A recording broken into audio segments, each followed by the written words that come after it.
Right then, we are live. One human, one mutinous poodle.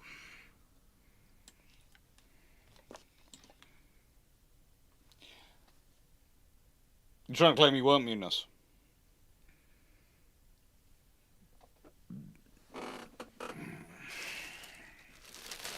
And yes, for those wondering, I have completed another orbit of the sun. Yeah, I'm way too old. I'm way too old. But today we are looking at interwar mutinies in the Royal Navy. Now, Paul put this forward as unions, inflation, free trade, and sailors' rights. I decided as I was changing his title sufficiently by making it Interwar rather than World War One, I had to keep the rest of it. But honestly, most of this can be put down to pay disputes. Most of what we're going to discuss are food and pay disputes. There is a reason for it. One of the really interesting things is the Royal Navy doesn't have a union system, but it does have a union system, in that it has the division system. And the division system is basically another system outside of the chain of command, but within is sort of inside it's sort of baked into the chain of command, but it's outside the chain of command, because you'll have the officers and a team you'll report to as part of your command chain, and then you'll have your divisional personnel who you'll report up to, who will possibly be from a different command strain. And so if you have problems, you will have another line you can point up. And then there's the informal one, which is the Chiefs Network, which goes right up to the top of the ship. And these things mean that usually the Royal Navy is fairly good at dealing with stuff coming from above. And usually when they have problems, it's because stuff imposed from the top down.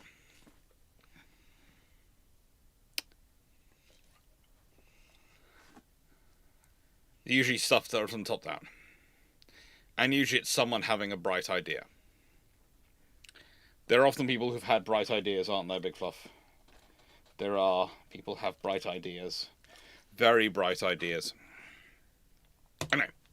So, why weren't there that many mutinies in the Royal Navy in World War One? Well, partially it's because of what we call them. You see, technically, for it to be a mutiny, the sailors have to be refusing orders.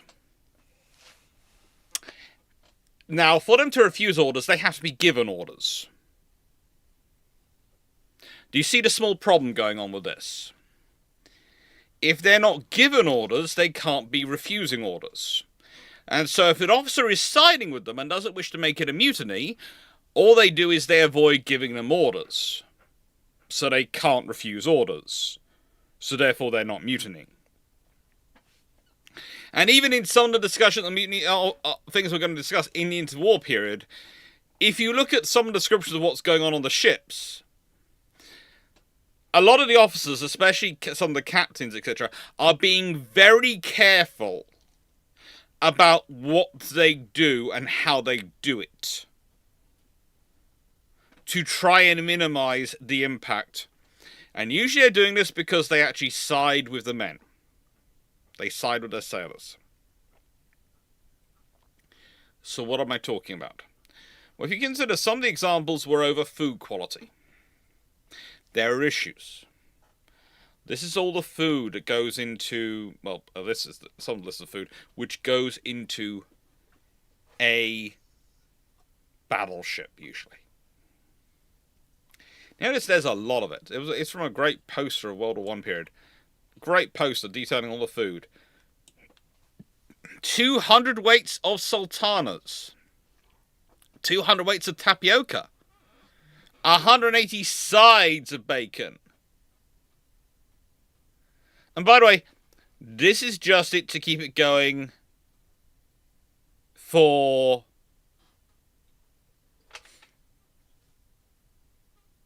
about a week. 30 tons of beef. Let's fight with meat vans on the train. 60 tons of potatoes. 60 tons of potatoes.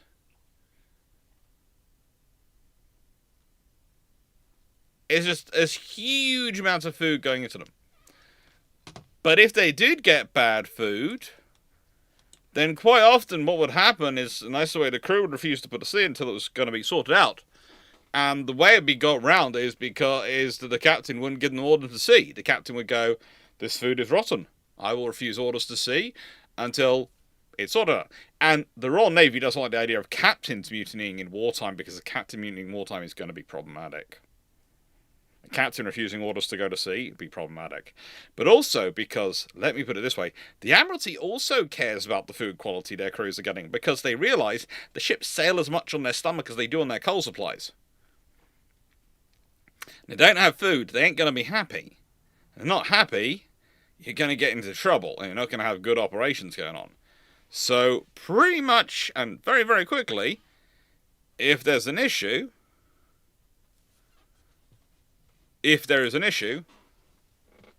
then it gets sorted. So, during World War One, there is a scenario whereby quite a lot of the stuff that people are worried about, that would normally could cause mutinies, could cause issues, weren't really happening.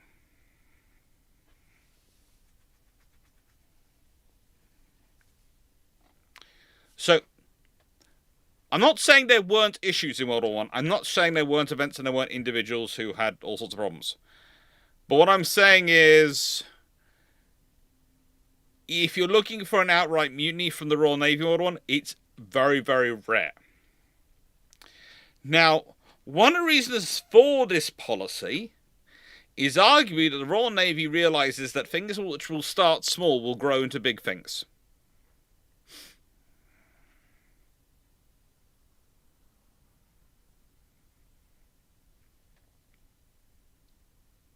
And so if you can get sort the food out, things are going to be a bit better.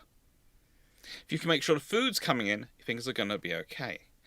Now, this is, again, one of the reasons why food is such an obsession of modern navies. It's always an obsession, keeping the food coming. Now, what other issues you might get? Well, pay, but again, pay in a world war is not really the same as a problem of pay in peacetime. In a world war, you've got a choice. You're going to be serving somewhere, you're going to get called up for national service. So, you're not going to be as long as you're getting paid, and it's a reasonable amount, you're not going to really be disputing in a World War scenario a pay problem. I hope that makes sense, There are times you're going to dispute pay, and a lot of the situations we're going to talk about are going to be pay related. But that's one of the reasons why there is a wartime rate, there's a pre-war rate, etc., and rates of pay, or rather pay settlements. Slightly different.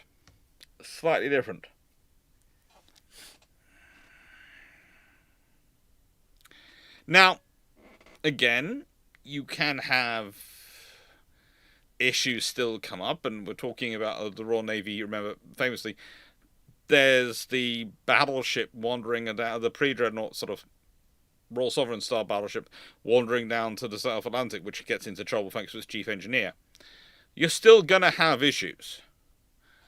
But mutinies are something else. Remember that the chief engineer chooses to take that into his own hands and does what he does because he doesn't think anyone else is going to be on his side on a ship. He's an officer.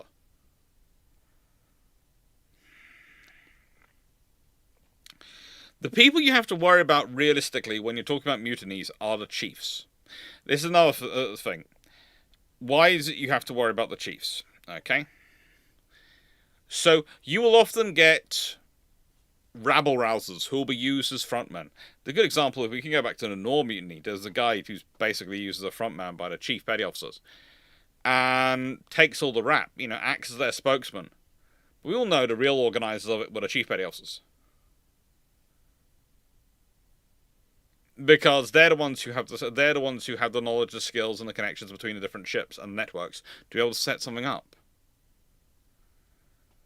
You'll see that again when we're talking about the mutinies on this scenario. There is one way you can tell the chiefs are involved, and there's one way you can tell the chiefs aren't. One way the chiefs are involved, there's code words running around. Yes, there are rabble-rousers. Yes, there are people talking about the Labour Party and communism and trade unionism, all these things. They are a lovely smokescreen. They are a lovely smokescreen, but they are not actually organising anything. Again, it's kind of like the reality of history. Empty barrels tend to make the most noise. The ones who shout loudest, the ones who are frothing at the mouth, are usually the ones who are eaten first by the revolution they inspire. Usually because they've been front people the whole time, and once the people who really want to take power, they become problematic and they want to get them out of the way.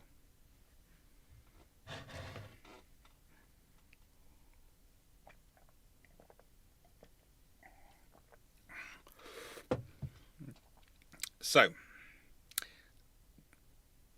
now technically, if you consider World War I continues on into 1919, into the intervention in Russia, well, then there are some issues. But here's the point. The 1919 mutinies start off with HMS Kilbride in the 13th of January 1919, and you don't have the first destroyer flotilla as a mutiny until the 12th of October 1919. There are little penny packets of individual ships and individual issues the whole way through. It is nothing the Royal Navy can't do. It barely makes the papers. It doesn't even call a flinch. The one we're talking about later, the Invergordon mutiny, that causes a run on the pound pretty much. That causes stock market issues. That causes all sorts of problems. That shows you what the chiefs can do. So, this is the reality here. This one is a war weariness mutiny. It's literally quite a lot of people who are going, why are we going to the Baltic? Why do we want to get involved in the Russian Civil War? Why? It's a real problem.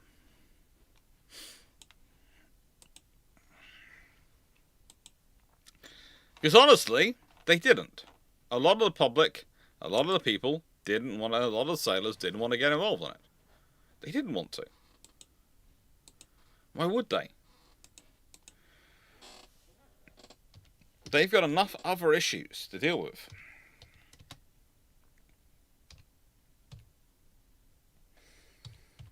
So, I was expecting having more questions right now. I was expecting to be more questions. I basically designed this entire video around questions, and there being a lot of questions coming in. And there's been, like, 2 of them. Oh, I think I designed it the wrong way. Ah, well.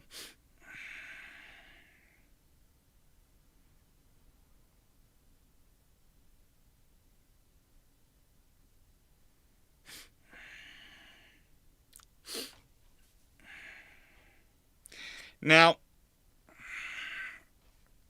if we consider Kilbride, she was docked in Milford Haven at a time.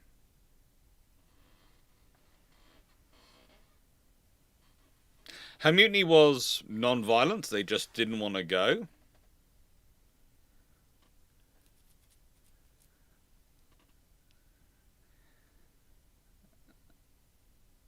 Night, darling, before we wait till we get to the end of the Gordon mutiny. Before we start jumping in there with going, it's got a couple of battleships. It was the entire Atlantic fleet. That's the problem. Nelson, Rodney, Hood, they're the headliners. It's the entire Atlantic fleet. Okay? You've got the entire Atlantic fleet. When we're talking, that's a big thing. It's not just a couple of ships, it's a big thing. The only part of the Atlantic fleet which is not mutinying is Warspite. And that's potentially because she's in a constant state of semi-mutiny as she's preparing to, ignore orders to not engage anyone she sees as a threat. But that's later. That's after the Shames book plug. Now we're talking about 1919 mutiny. Now, the thing is, it's a completely non-violent mutiny. There is no fighting. There is no attacking officers. There is none of that, behaviour which you would expect from revolution. There is nothing. It is basically they refuse to work. They refuse to put to sea. They refuse to man stations. And to be honest, when you consider the number of people on Kilbride who actually do it, only 8 are actually court-martialed. Why? Because only 8 actually managed to put themselves in a situation where they are actually disobeying, or rather not obeying, an order.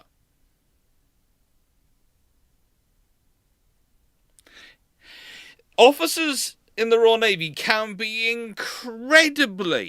incredibly versatile at asking things in such a way that it's not an order. And so you can follow it out. If you can actually be broken in this scenario, then you have stepped wrong. Now, I'm not saying they weren't mutinying. They were.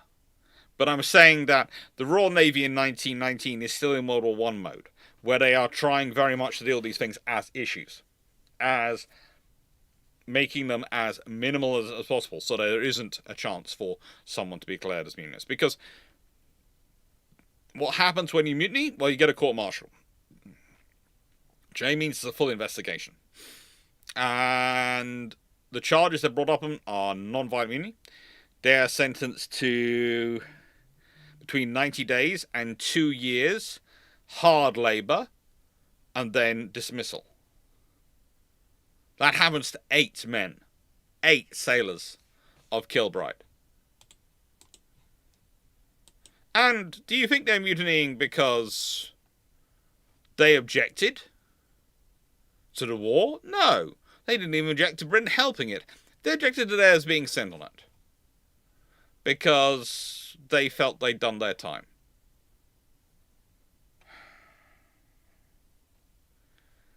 Unsurprisingly, this particular Kiel-class sloop is sold off in 1920 and is renamed Scots Gap, and then Rebus, and then Poggeril, and then registered in Genoa as Nino de Garia, then renamed Alfredo, and finally torpedoed and sunk by the Royal Air Force in January 1943.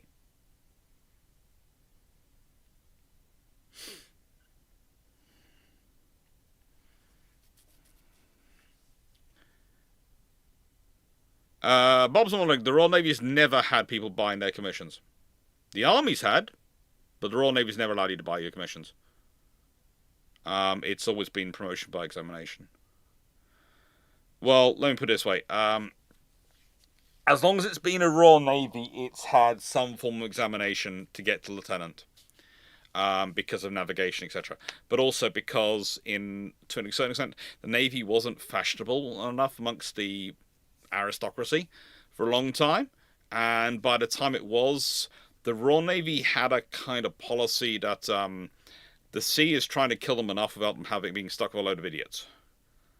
Saying that, things do get interesting at various points. Just because you're not buying commission doesn't mean you can't buy your way in. It means you send your kid to basically a cram school. You make sure they are sponsored by an admiral or something like that. They turn as a gentleman, a gentleman sailor. Basically a trainee midshipman, or servant to the captain or something like that. There are ways that those things happen, but it's not a buying commission scenario. That's the Army. That's not the Navy.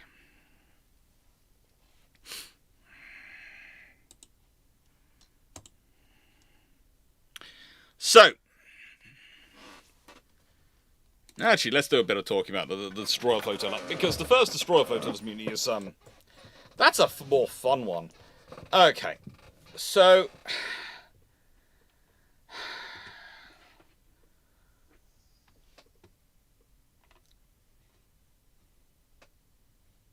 when we talk about this particular mutiny, the 1919 mutiny, and when we're discussing these things, usually people start to talk about the destroyer force, which mutinies. And the destroyer force, which mutinies, is one of the flotillas. Now, please note, there's also mutinies going on in the French Navy at this point, and there are various mutinies going on in the Baltic as well throughout this period. So there's lots of little mutinies breaking out. And this is the point I make about it being very much a disparate issue. First destroyer flotilla are being dispatched to the Baltic in October. And whilst the government had stated that only volunteers shall be sent, the trouble is, when they said only volunteers will be sent, they meant people who'd volunteered for naval service, not people who volunteered to go to the Baltic. And they thought they were doing a great thing, but they made this big pronouncement. And then the destroyers, the first destroyer flotilla, that's Velox, Versatile, Vrenek, and a few others, here they're ordered to the Baltic. And, well, there is a little bit of chief organisation here, because a code phrase wanders around. A fun one. It's quite a famous one. My name's Walker. Now, the thing is, of the destroyer force, on the first destroyer flotilla, who are based at Port Egder in Scotland, 150 sailors leave their posts. Which, again, when you consider how many are in a flotilla, that's not exactly a lot of them, but it's enough to cause trouble. And then 50 of those men decide to march to London, roughly. I think it's like less than 50, to present petitions to Whitehall. Now, 96 of those 150 are arrested and punished. 10 of those 96 are given imprisonment. So think about it. 54 escape with nothing at all. Maybe don't do that again, but don't do that again, Sonny Jim. 86 are arrested and given a minor punishment, probably being taken, having a good conduct badge taken away, and various restricted service. And 10 actually get imprisonment.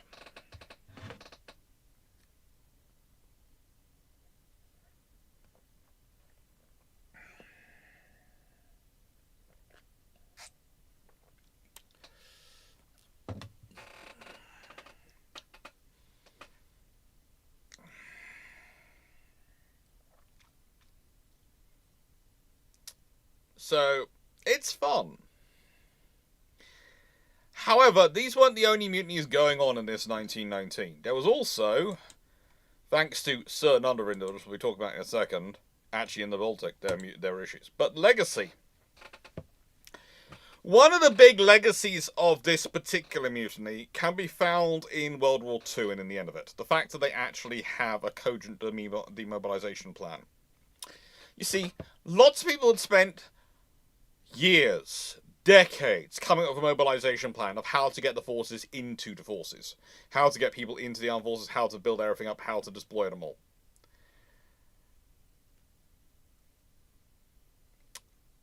The really fun thing is, what do you do to them when you want to get rid of them at the end of the service? And you have sheets like this one produced for the ATS, the Auxiliary Territorial Service, of what kind of skills you are now qualified to do. What your training has qualified to do, where you were going to be useful. Because it was worked out that one of the big causes of demobilization anxiety was people not knowing what they were going to do in peacetime. Their lives had changed completely, their skill sets had changed completely, their earning expectations had changed completely. They needed to have a career in mind. Some of them were happy to go home to the career they were doing. Some of them wanted to go home and be a postman. Some of them wanted to go home and be a merchant seaman or a miner or whatever they were. Some of them wanted to do that. But many of them wanted to change their life. And you needed to deal with this. it was realized very quickly, because of the legacy of the 1919 issues, that a big part of their problems had been they hadn't done enough organization. And a big part of the issues that you have with forces, and this is one of the things you find in Germany, because to the extent their government collapses, etc., and all these things, that's one of the reasons why they have the issues they have. So there's no planning going on. There's no organization being given to this.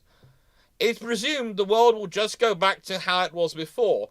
And maybe if the war had been over by Christmas, if it had been a 6-month war, that would have happened. But we're talking about a 4.5, nearly 5-year war. We're talking about a conflict which has spanned continents, which has run the length and breadth of the globe. The world's changed. And as a government, you can either support and move with that change and help your people adjust to it, or you can prepare to deal with the growing pains. And the growing pains are likely to be loud and violent because you've just trained a lot of people in how to use weapons.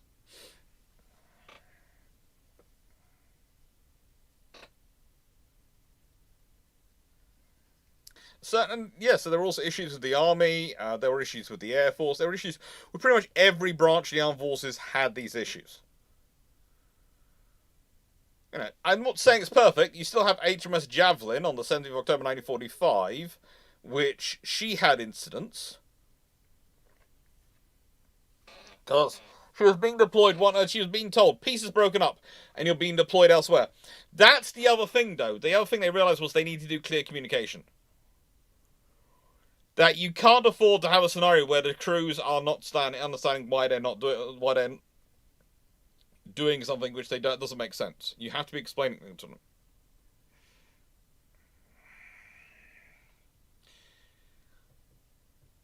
There are problems with this. But the fact is, if you don't have the pay worked out, if you don't have the food worked out, and if you don't have a plan for people when they get out, that's when you get trouble. There's this old phrase that, idle hands make for problems. Or rather, the devil finds uses for idle hands. That's to an extent true. People with time on their hands, worries about the future, will find things to gripe about, will find things to start worrying about, will find things to get worked up about.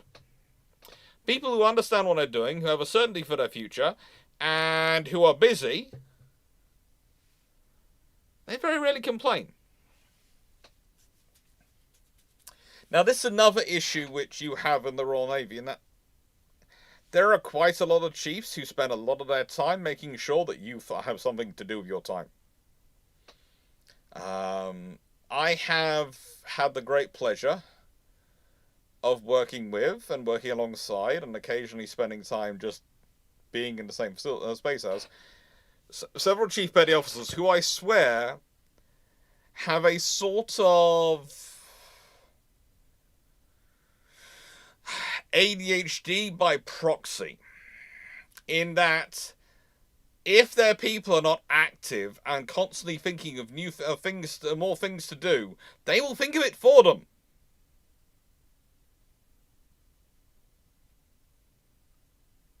They will think of lots of things for them to go and do, quite happily.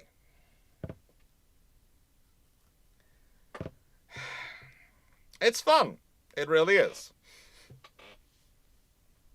And so this is how they keep the people busy. One of the fun things I've had a conversation with people recently was about HMS Invincible coming into Falklands War, and she had fresh paint over parts of her. And by the way, this small amount of fresh paint is often used to describe as Britain's attempt to cover up the fact that she was hit so hard she's apparently billowing smoke and was either sunk or was completely wrecked and unable to perform her duties for the rest of the war. I hate to tell people it would take a lot more than fresh paint to cover up that kind of thing. A huge amount of structural work and a cloning system, because if it's that bad, it's going to kill quite a lot of people. But leave that to one side. The reality is, one of the reasons why she probably has paint on her is because she has marks, and they need to be done, and as they were coming home, they had people who weren't doing anything, and so a chief went, "Paint that!" Painted.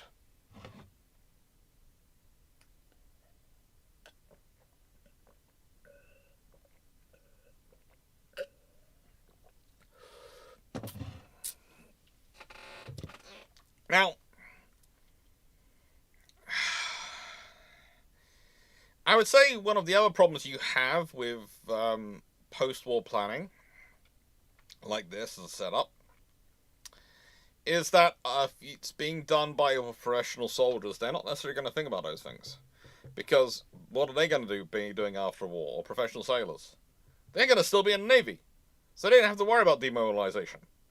The people who have to worry about mobilization and demobilization are the people who aren't in the armed forces.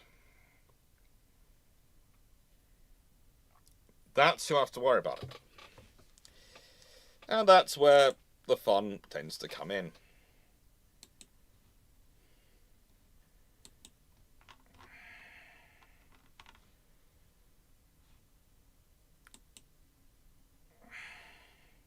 Yeah, it's working okay for me. I just checked the stream.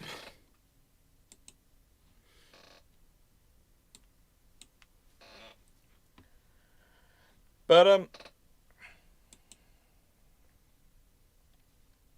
that being said, the Legacy was kind of useful. The Legacy did improve things. Now, you do have other issues going on in the actual Baltic at this point. You have HMS Delhi, HMS Vindictive, and Admiral Cowan. Admiral Cowan seems to be a one-man ability to cause a mutiny. Admiral Cowan is actually... How do I put this?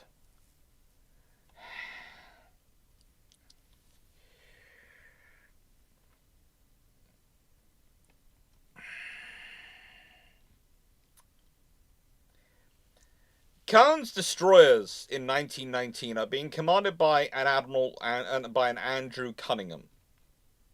Not admiral at the time, but later on admiral. And he was very complimentary over Cowan's forceful diplomacy. He was not very sure if his forceful command nature was the correct one for an art of forces which were on a balancing edge in terms of their command structure. In that you have a lot of people who don't know why they're there, and a lot of people who thought they were getting demobilized and going home for peace because war was over.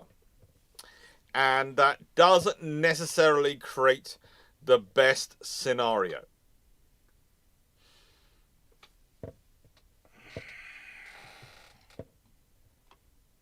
Doesn't really create the best scenario. Interesting enough, he retires in 1931, the same year as the Invergordon Mutiny. But, yeah, he was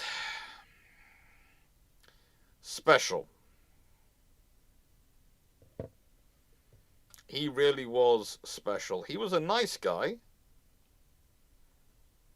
And I would say he had the experience of training under Roger Keyes and those sort of knowledges. And, you look at his command structure and his command history, and he'd done all sorts of things. He'd Falcon, Skirmisher, Sapphire, Cressy, Gloucester, Zealandia, Princess Royal. He'd gone to the 1st Cruiser Squadron, the Battle Cruiser Squadron, all sorts of different operations. And, he's a good officer on paper. And he is a good officer. If you're dealing with a wartime commander who you want to push aggressively wherever you go, you want him in charge. If you want someone who's going to sensitively run your force and understand there are issues within it and control it going, he is not the guy for that.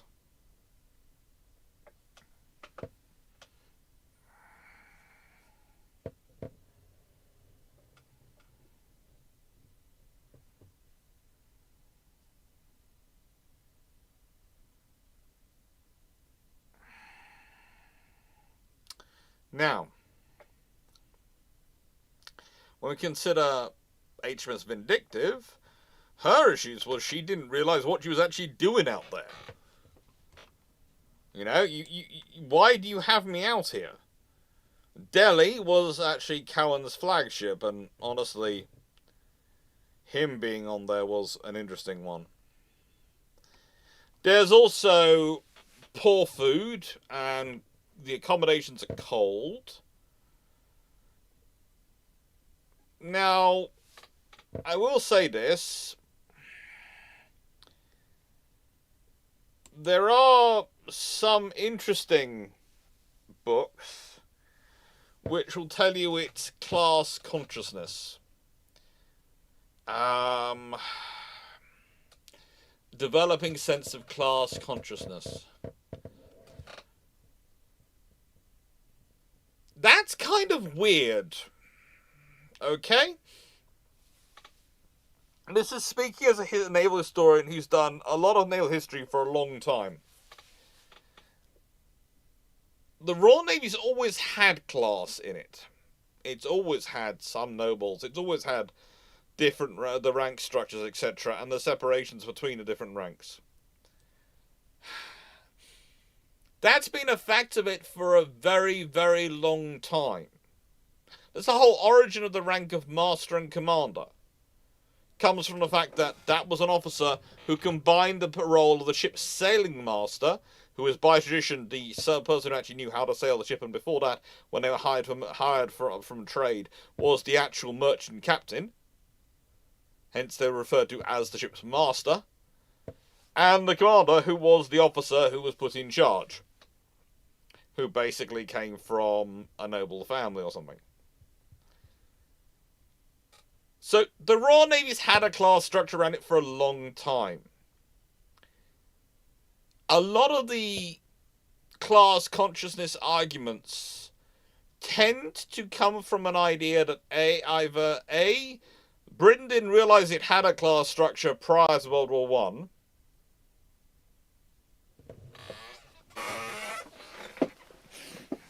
We have a monarchy. We have a nobility. We have literally the definition of nobility in the UK is: are you eligible to be a member of House of Lords? For quite a lot of period of time.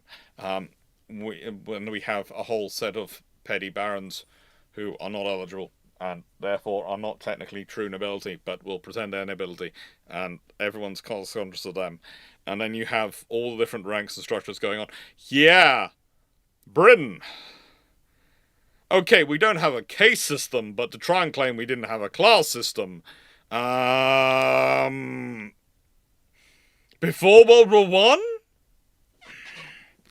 Okay. And the other side is that they're becoming aware of it and they're becoming upset with it.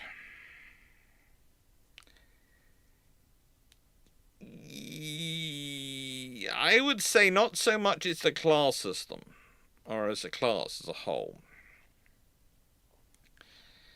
I'd say what you have is there are reactions going on to the reality of the situation they'd be in terms of leadership, in terms of organisation. There's also a realisation amongst all levels that the traditional idea was that the people who owned land had a stake in the country, and people who had a certain amount of money had a stake in the country, and therefore they had the right to vote. Well, a mass war like World War One, fought in the media age it was, has demonstrated that a lot more people have a stake in the country. A lot more people have a stake in the country. And that's one of the interesting things that comes out of World War One, is a lot of the voting acts that provide universal suffrage, develops towards and eventually does result in universal suffrage.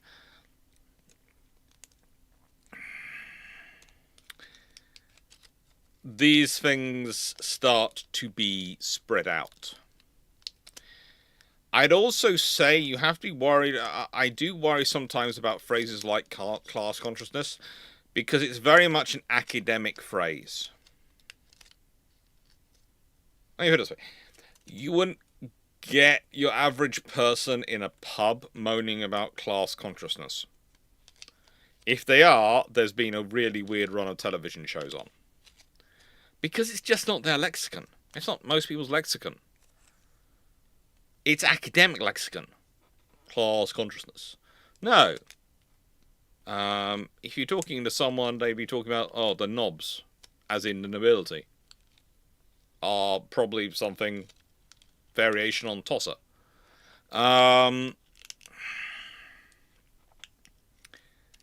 That's it. It's a different phraseology, and I think you have to be very careful, because class consciousness sounds like we're aware of the class system. No, I'd say it's because it's basically the traditional ideas of who should have a say in running the country, because who has a stake in the country, is starting to evolve again. It's been demonstrated by World War One, the idea that only the rich people, middle class and above, have a stake in the country, is no longer true. A Marxist pub.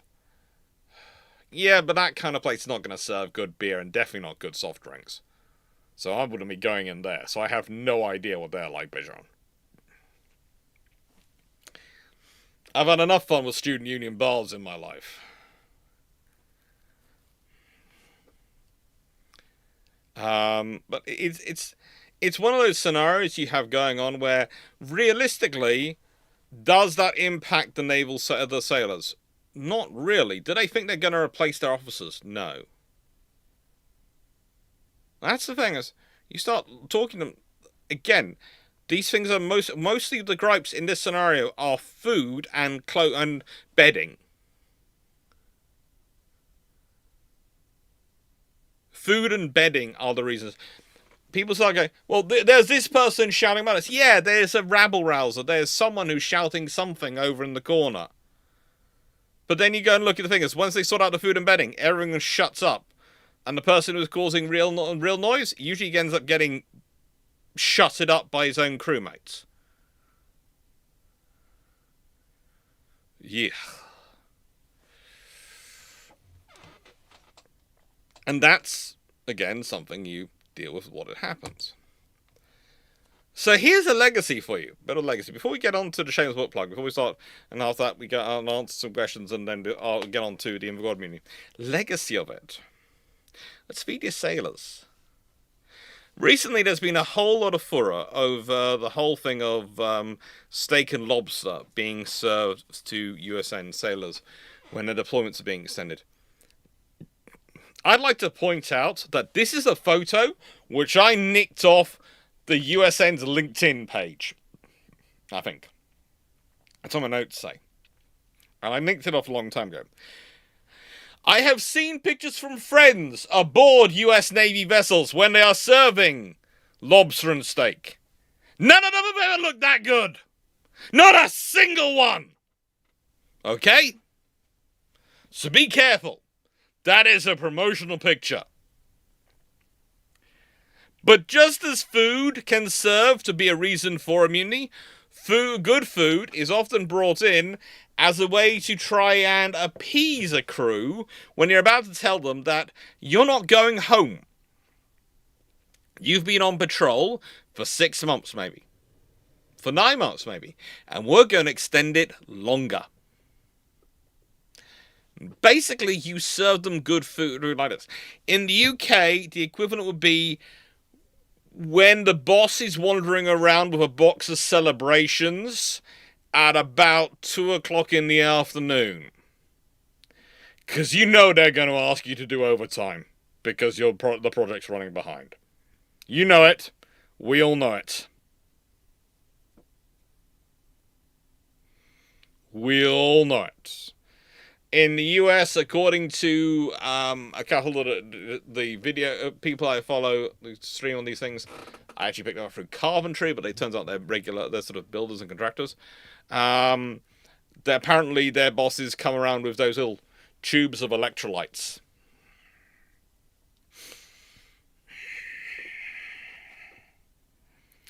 Now, the thing is,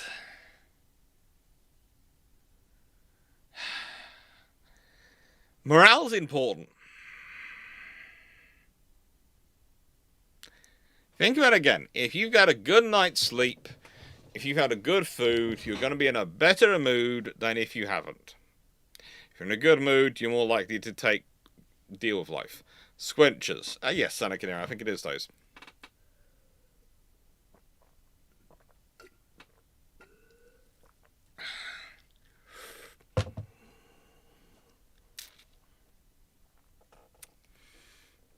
Now,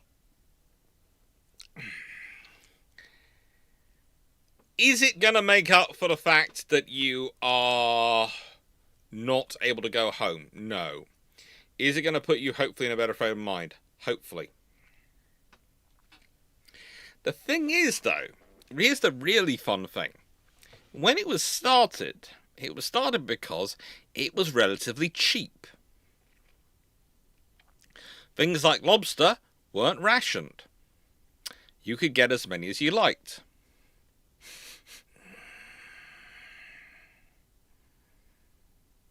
As Michael Phillips Stowe has just put it, this is absolute truth. Nothing chills an American sailor's blood quicker than ultra-high-end meals. It's the first clue you're going to get hosed over. Yeah. That's why usually the person you want to make friends with on a ship is the chief logistics officer. The first person who's going to know if they have to give out a special meal.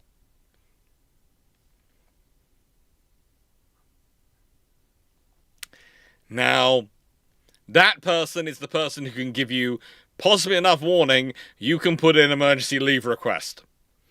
Because they're probably going to have to be told the day before.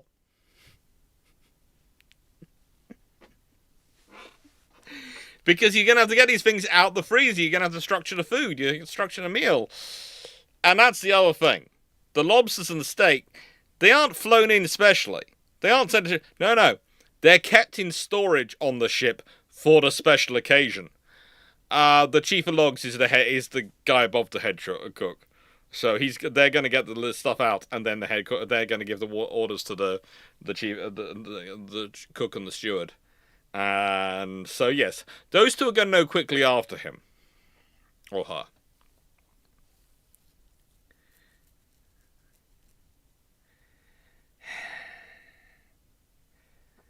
But it's really not something you want. If you hear it, it's like those things. When I saw the recent discourse online about American personnel getting fed these wonderful meals, I'm going, they really don't want them. They don't want them. We're spending so much money on steak and lobster. Yeah, but also here's the thing. You try giving them that news and not serving them a good meal. An actual question is worthwhile thinking is, how many issues, how many problems have been prevented by the fact that when you're giving them bad news, you're also giving them good food? And also, to an extent, the good food serves as a preparation. Everyone knows bad news is coming. So they managed to work it out. And usually, people presume it's going to be worse than it actually is.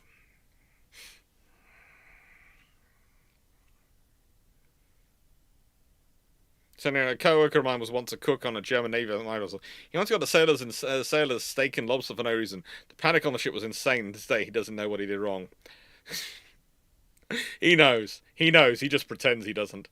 I have seen the same thing, because once when I was on a US Navy ship, they were actually looking at it, and they actually had the issue that the lobster and the special lobster needed to be used up. There had been some stupid error when it had been loaded on, and they'd actually got stuff which was going to go off on their trip. So about halfway through their tour, when they're sort of heading for the UK, they served lobster. Anyway, I was on the ship about a week after that, meeting them, and they're all still waiting for the bad news to fall. And literally, I ended up chatting with the logistics officer, and he'd literally explained to me what had happened, and he said, doesn't matter, I've told them all this, everyone knows this, the captain's made an announcement, no one believes us, everyone's waiting for the bad news to drop.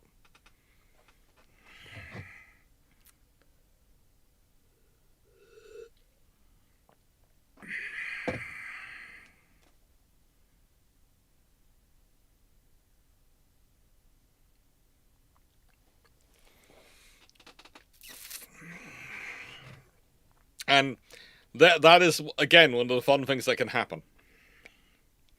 It really is one of the fun things that can happen. But questions are open, and as you know, shameless book plug time is question time. And so let's open up Discord and go see what questions we have.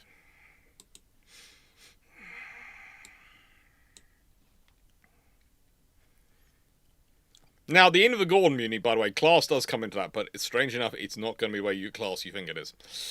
It's really not. Oh, I've got so many messages from people to chat to. I should go back to some of them. Mm-hmm. Ah, there's a couple of Masters at Arms sitting in the chat, in the Masters at Arms chat, chatting away. Prepping for something now, no, so... I'd be very worried if I was those people, if I was anyone.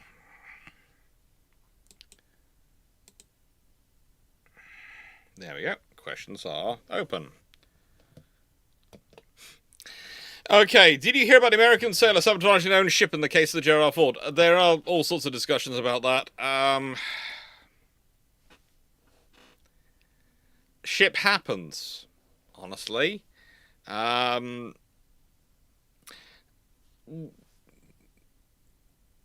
I was trying to work out and still trying to work out is whether they managed to sabotage the entire toilet system or just one set of toilets.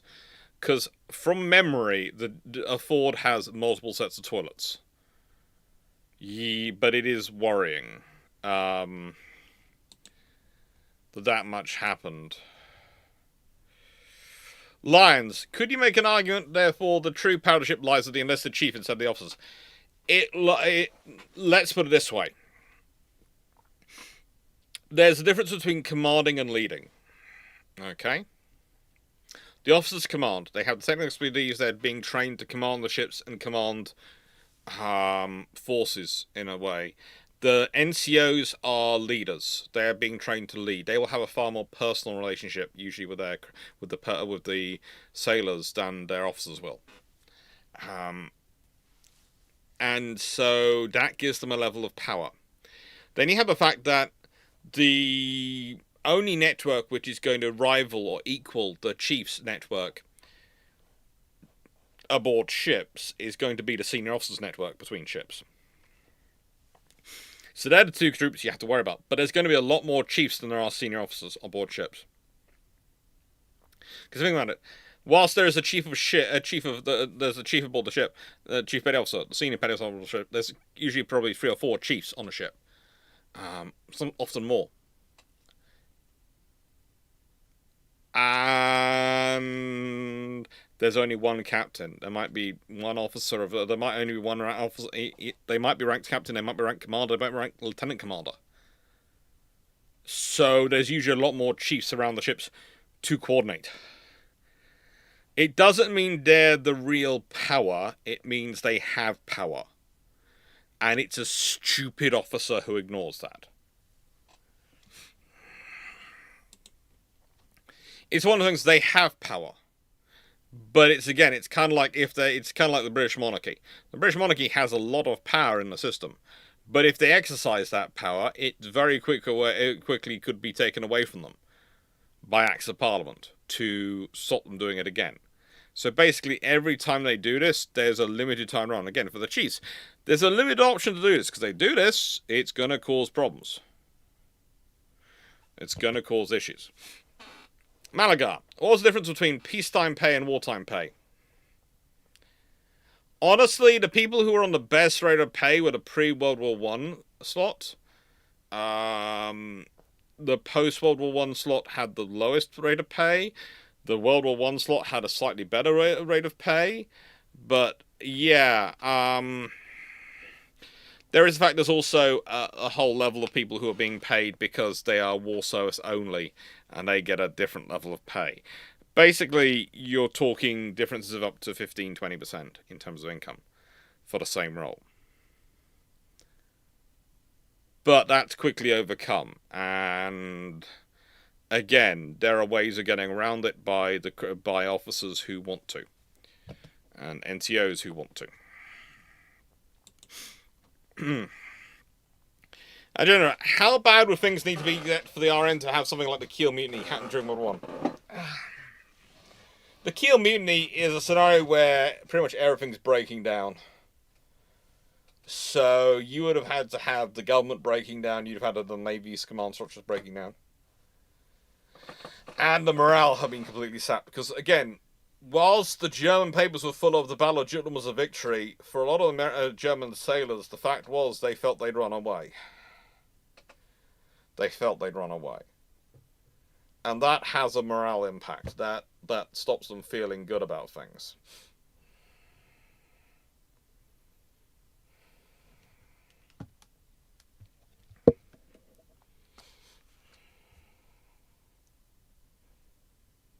So yeah, for a Kiel mutiny to happen in the Royal Navy, things would have to get very, very bad.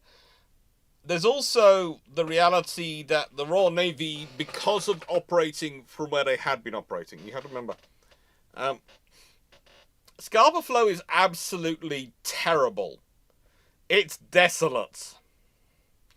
They're living on ships in a cold, cramped conditions. And the Royal Navy has to do a huge amount of effort to keep their crews happy and capable for operations. The Germans, in contrast, the Kaiserliche had been based out of Wilhelmshaven and other ports, where they'd had a lot of entertainments, they had a lot of options, which were there. And so they didn't really put any effort or force into it because these things were there. They didn't need to. They were being provided by the free market. And so when they weren't being provided, they suddenly didn't have anything to step up and replace it. Whereas, as far as the Royal Navy was concerned, they had plans. And they could keep those plans going in Scarborough Flow as long as they needed to.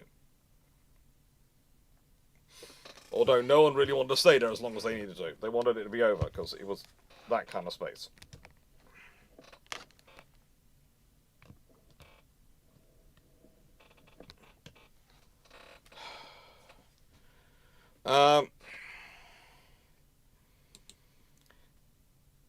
Oh, Bob's modelling. Answered that one earlier. Yeah, the Royal Navy buying commissions was never a thing for the Royal Navy.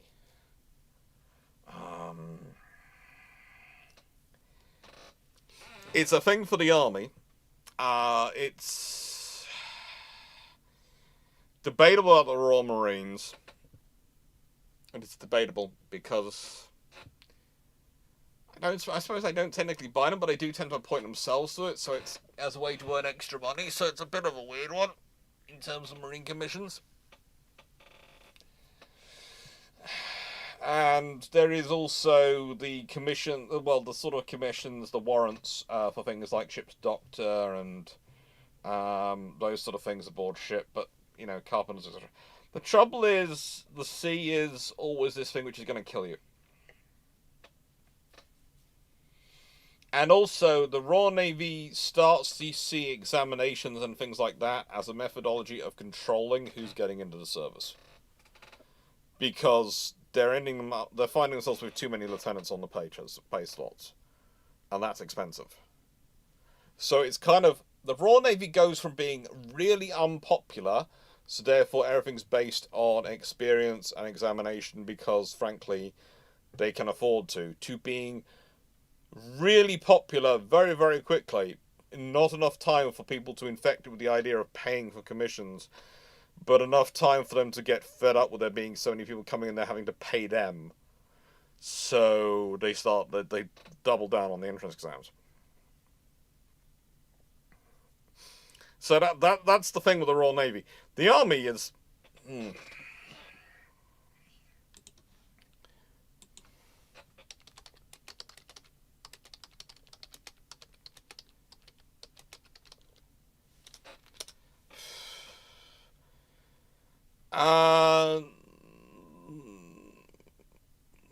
to be honest, it's 1871 that the British Army stopped selling its commissions.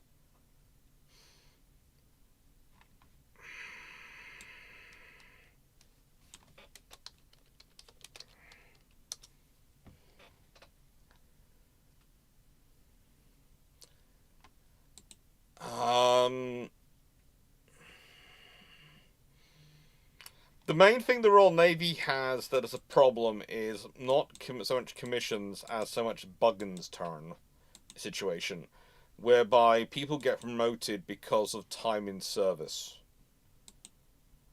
That is something which is difficult to deal with. Oh, good lord. Sorry.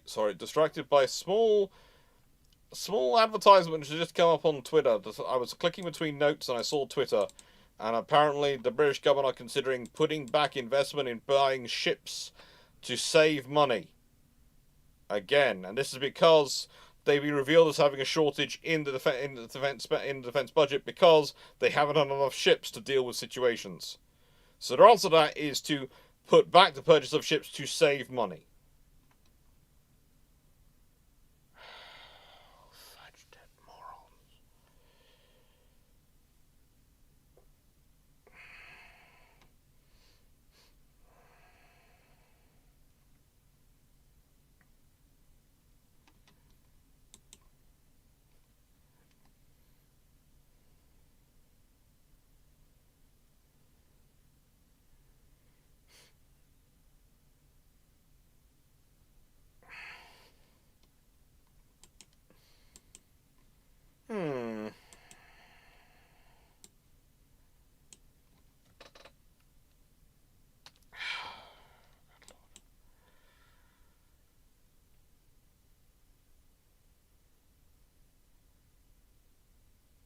Yee, by gum.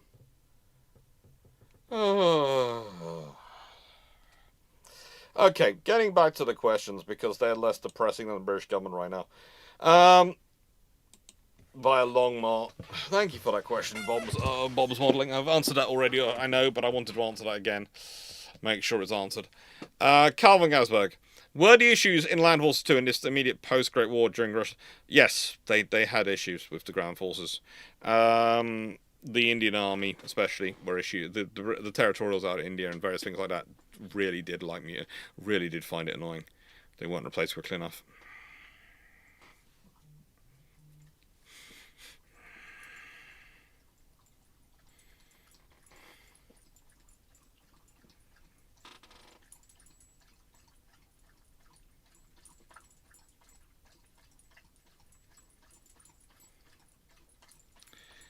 Well, Bitchon, you are right to an extent that it's the purchasing commissions are only much of a problem in the areas of peace.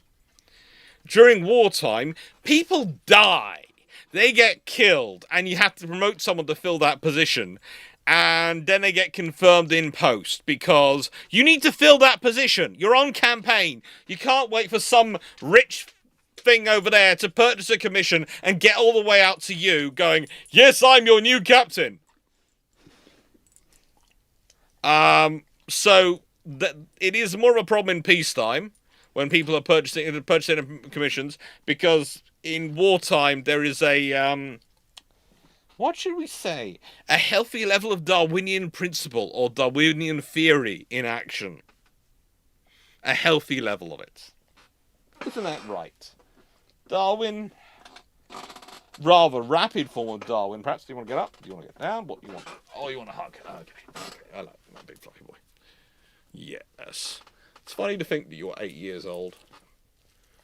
It is funny. Good boy.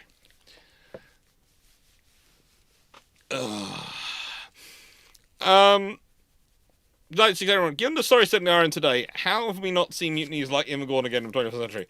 We'll get to that. As long as they don't, a nice way, so far, no Labour government since then has had the same bright idea as Labour government did in 1931.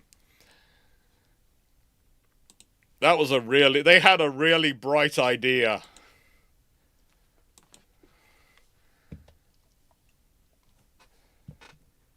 Right, we've got through the questions. On with the video. Do you want to go garden or something? Is that why you're pouring me? Am I getting poured for this reason? Okay. Give me a second, and then I'll put you in the garden quickly. So, basically, someone has a very bright idea. They do. They have a wonderfully bright idea. Don't want that to come down. That up there. Want that. That over there. So, and their bright idea is this. We're in a depression. We are a Labour-led national government of national unity, national coalition government. And we believe that everyone should get a 10% pay cut. Okay? But we decided all the people who joined after 1925 they're going to be given a new rate of pay.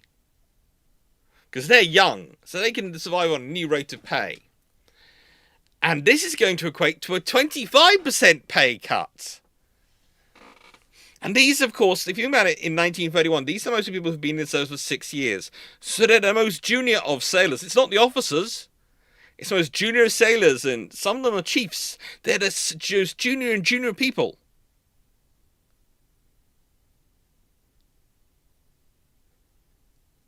And yeah, Ramsay MacDonald, the first Labour Prime Minister and the second term as Prime Minister, puts in this idea of cutting pay by 25%.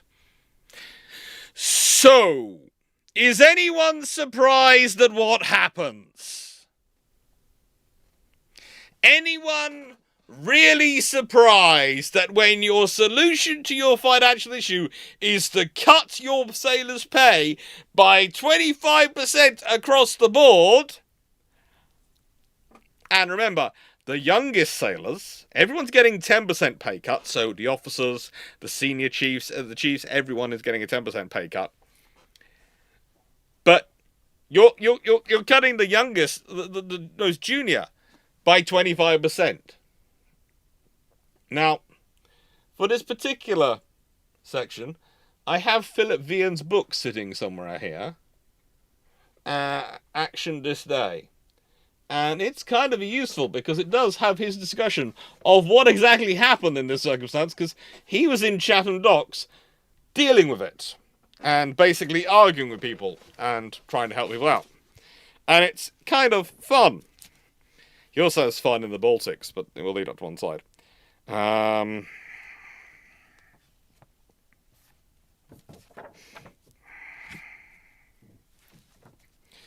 He goes through his early career so blooming quickly. That's the unlock incident. 1932.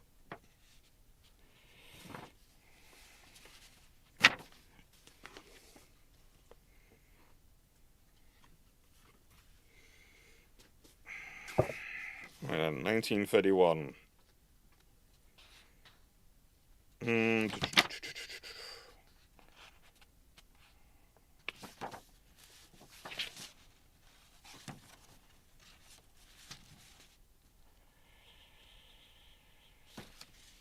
Oh, it's in this section.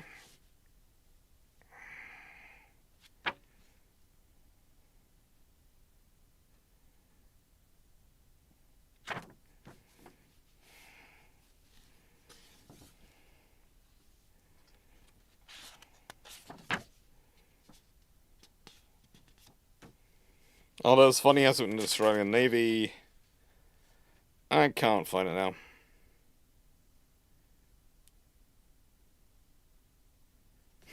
Oh, yeah.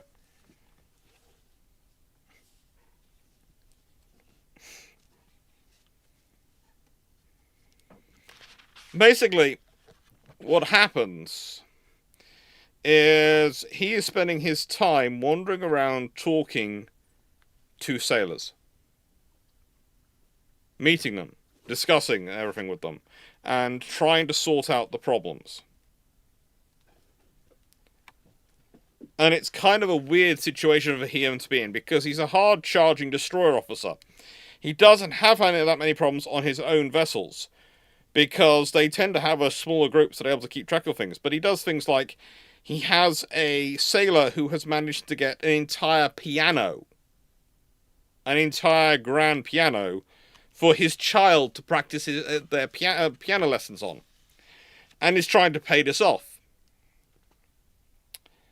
And that's an issue, because when you're cutting pay by 25%, you no longer have grand piano money. You no longer have piano lesson money for your kids.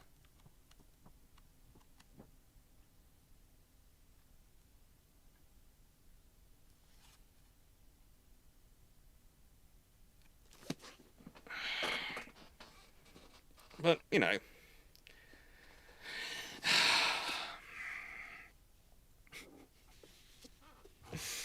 Oh.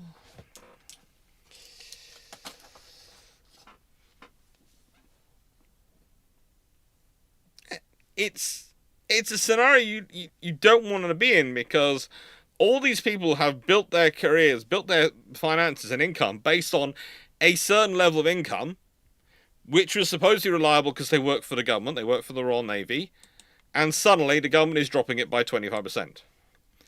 And then there's how the government communicates it, because the Invergordon mutiny is a classic example of really, really bad communication. Really bad communication. Invergordon mutiny is basically up there as how you do not communicate bad news to your people. It just isn't.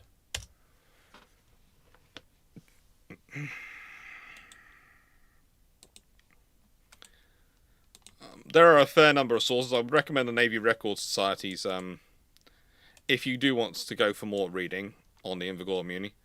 This is a fairly good source. It's a fairly good source.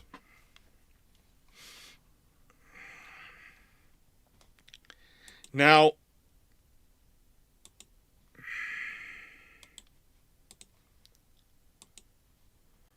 you have to remember there are some issues going on, but basically, they make the announcements in September.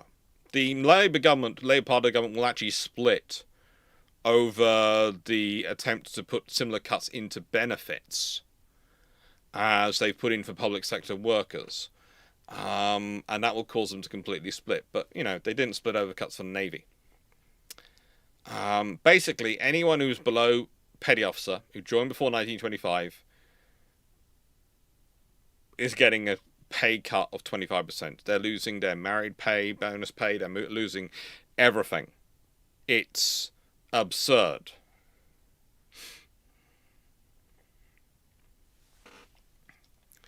Now, the thing is, when they announced this, it's just as the Atlantic Fleet are arriving in Invergordon on the 11th, roughly 11th of September. And they get it on newspaper reports. They haven't been told about this in advance. They are getting the newspaper report, and some of these newspaper reports are suggesting that all levels of sailors, everyone, is going to get a 25% cut. Not just the ones who've been in since 1925. Everyone. Okay? The government hasn't sent out information to the fleet beforehand. They haven't sent any notifications to the fleet. The fleet is up as far away from their home ports as you can get, so they're not with their families or anything. And they're getting this news. Now, you can imagine what it's like for foreign stations, but the information is slightly more delayed getting to foreign stations. This is where one of the problems really does show up. The Royal Navy and the Admiralty are so worried about making sure the proper information gets to the foreign stations, to the Mediterranean Fleet, to the China station, to the South America's, and West Indies stations and those sort of things. They actually are focused on getting the messages out to them. They don't get the messages out to the Atlantic Fleet. They don't get the explanations out to the Atlantic Fleet. They're not telling them what's going on.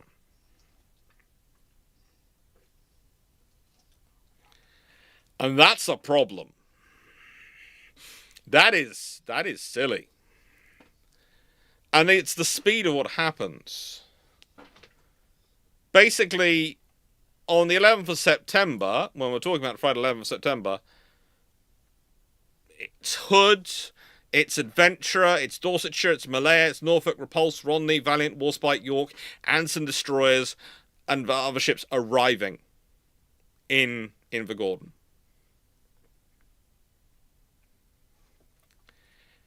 On the 12th, a lot of sailors meet in a football field. Now, there is a lot of there is voting, there is striking, there is singing of the red flag. But what most people don't talk about is at the same time as all the sailors were having these meetings and these discussions, a lot of chiefs were having discussions in the pubs and things close to the football field. So that's the thing.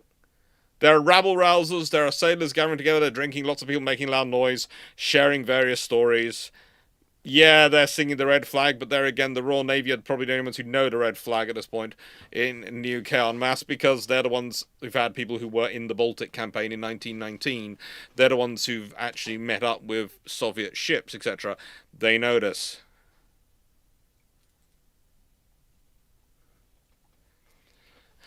And that night, well, Warspite is the ship of the watch. And Captain Wake, Captain Sir St. Alban Baldwin Wake, basically deals with any problems. He gets the shore canteen closed early, gets extra patrols to reinforce the people doing doing watch, and manage to disperse the speeches with jokes.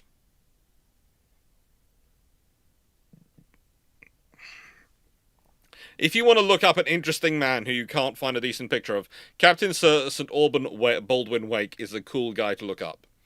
He has a really weird name, but he is a really, really cool dude. And he alerts the Chief of Staff, Rear Admiral Ragnar Colvin, and he alerts Rear Admiral Wilfred Tompkinson, who's commander of the Battlecruiser Squadron, and he's got temporary command of the fleet as Sir Michael Hodges is in hospital. Here's the thing.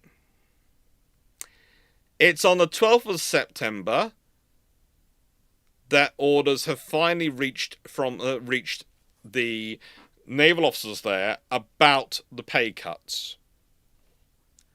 Remember, they got the newspapers on the 11th. So later on the 12th, they get the notes about the naval officers get it confirmed. And by the 13th, you have issues. Okay. Nelson arrives in port late on the 12th, early on the 13th. And then on the 14th, Warspite and Malaya leave the harbour to go off to do exercises. They have no trouble doing that. And then Centurion, Shikari, Snapdragon, Tetrarch all arrive.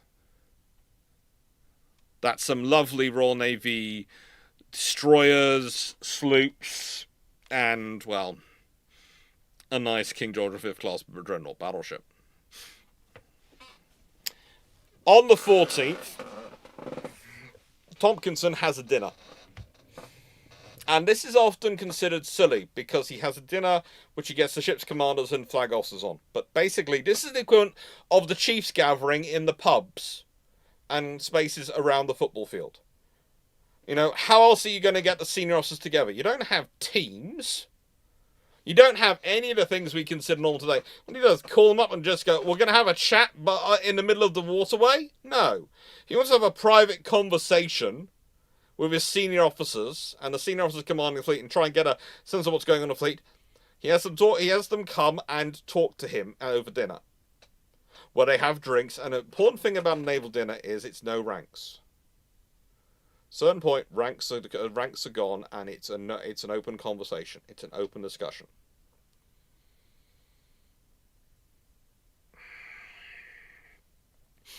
This is where he chats with them, and he basically confirms all the details of the Admiral, the cuts. He also sends notes back to the Admiralty about the protests and the worry about the disproportionate pay cut. He wants reports on the situation.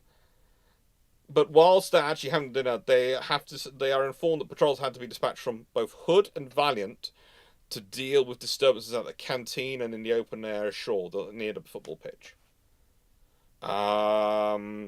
Civilians are spotted amongst the sailors. There's disorderly conduct.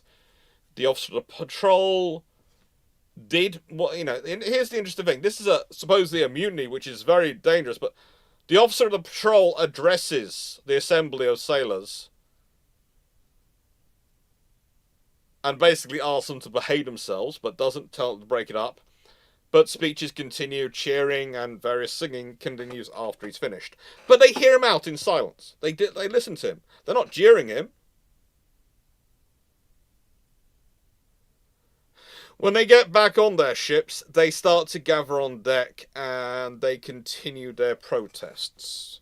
Their protests are about pay, though. This is one of the things, again, when people read into this class structure, I'm sitting there going, yeah, but you look at what's motivating the vast majority of people. It's fear of a 25% pay cut.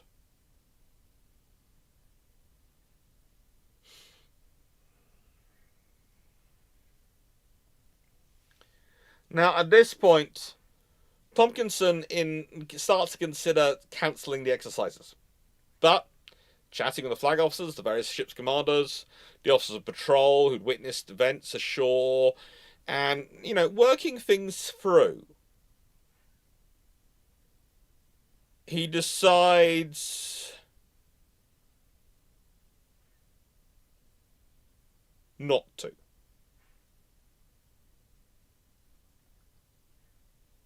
He's fairly confident his own ship will follow orders, and he hopes this will calm any resistance or any for agitation amongst other ships. And he wanted specifically, though, he wanted his officers to investigate the complaints put forward by the crew, and this is one of those joys of phrasing. It's investigate the complaints. It's typical naval phrase. Because he wishes to submit a report using exemplar cases to explain the protest to the Admiralty, so that the Admiralty can then use those things to argue back with the government about the cuts. He also sends a message to the Admiralty that he expects he's going to have issues that day with the fleet. He thinks there are going to be problems.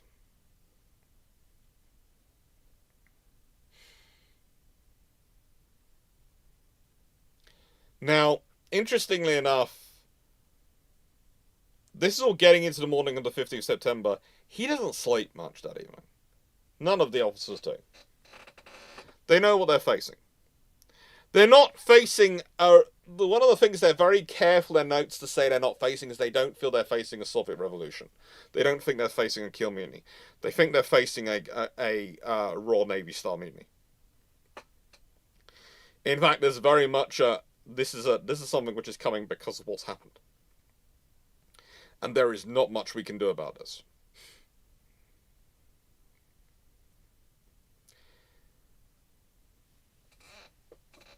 On the 15th, Repulse sails 0630 hours.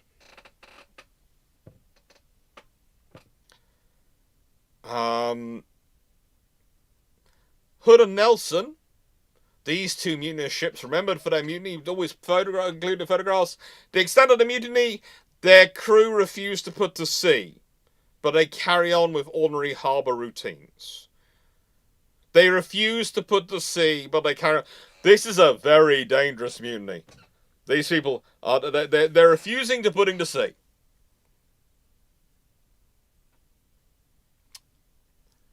On Valiant and Rodney, well, these seditious vessels, they refuse to carry out anything but essential duties, which include safety patrols and fire guards. They carried out these duties without any need for officers to instruct them. Again, a very seditious mutiny. And how do the officers know they're not willing to put to sea? Who's telling them? It's the chiefs. The chiefs are informed. Who's organising what the sailors are doing? It's the chiefs. This is very much a naval protest. But it is not a disorganised rabble. This is not a revolution. This is you aren't going to pay us, we aren't going to work. It's the equivalent of a modern sit-in, or working to rule.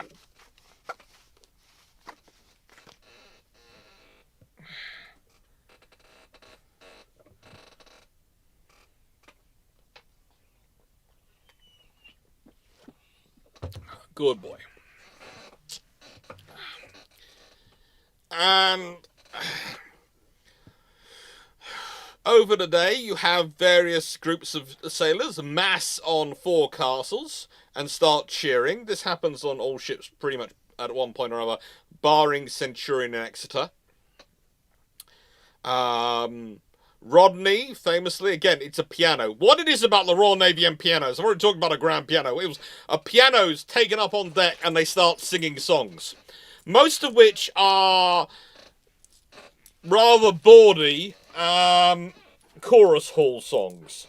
Not revolutionary songs. We're talking ones about ladies dancing and, you know, I don't know, cracking their legs up high and those sort of things. It's really, really seditious. Isn't it, Big Fluff? And on the flagship herself, Hood, well, some crew stop officers and senior ratings from unmooring the ship. But there's a discussion as to how much effort was taken on this, whether they just stood there, and how much work the officers actually put into it. What was most disturbing to the Royal Navy at the time was that the Royal Marines joined the sailors. The Royal Marines are supposed to be your force of dealing with mutinies. In fact, the reason the Royal Marines got their Royal was because of their helping putting down the Nore and Spithead mutinies. Arguably.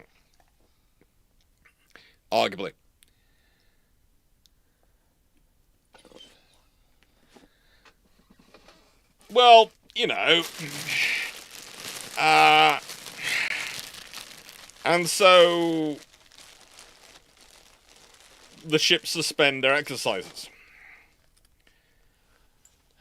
And Tompkinson cancels leave, orders investigations of complaints to proceed as quickly as possible, and then Warspite and Malayan Repulse return to harbour.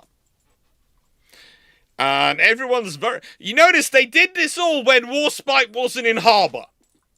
They waited till she left.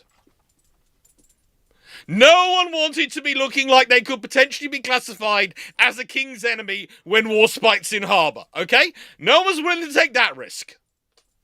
When she's not in harbour, that's fine. We'll do a protest. But she's coming back now. She's coming back. Warspite has got back. And basically there is a whole discussion going on between the Admiralty and Tompkinson at this point. And remember, he's a rear admiral. He's covering a post. He's supposed to be an admiral here. And he's been given great support by the Admiralty. And they're all arguing about what to do. And finally, at 2000 hours, he is ordered to inform sailors that the existing pay rates would remain in force until the end of September. That the Admiralty expected them to uphold the traditions of service and carry out their duties, and that the pay cut was 10%.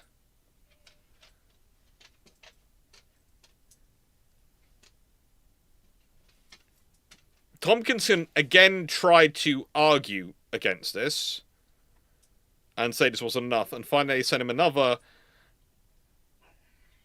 telegram instructing him to try and to carry out exercise as soon as possible, as soon as he completed complaints, investigations. And Tompkinson basically believes that the reason they're saying this is because they haven't heard what he said. What he said is, I've basically managed to get all the chiefs annoyed with me and none of the officers really wish to push it. Because guess what? The officers also had a 10% pay cut and they frankly are siding with the crew because they think a 25% pay cut is stupid. This is the alpha thing. This is one of the reasons why you're not getting the issue. You're not getting some of the issues you might get in other scenarios, like sort of in Russia.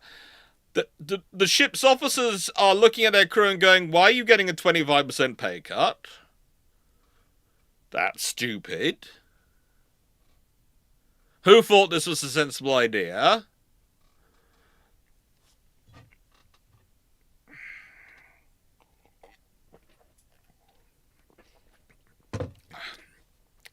Yeah. Some of the most disturbing reports to the Admiralty were the fact that some of the people singing the boarding songs were some of the officers. This is the other thing. The officers, especially when the photographers eventually start turning up and things like that, there are people you sometimes see in, wearing woolen pulleys and various variations of those sort of things. But they don't have sailors' trousers. And that's probably officers who have basically joined their men for a bit of a sing-along. Again, there are things like you don't drink with your men, but singing with them is fine in the Royal Navy. This sort of thing, this sort of time, you wouldn't go and drink, because the idea is you don't want to appear drunk in front of your sailors, and they shouldn't. If they're drinking in front of you, they're not going to feel like they can let go. So that's the reason for the separation. But singing around the piano, those sort of things, doing a bit of joking, junior officers will usually get away with it, and usually will be allowed to do that, and it's sort of encouraged to an extent as well, as it's a good way to build up understanding of your crew, which matters.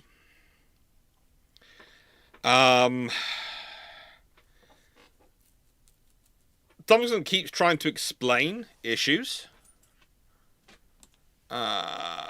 Unfortunately, at this point, the idea of stopping work starts to spread. And increasingly, ships are moving from that whole scenario of just carrying on harbour routine to actually just going on to essential duties. That's what they mean mostly by stopping work.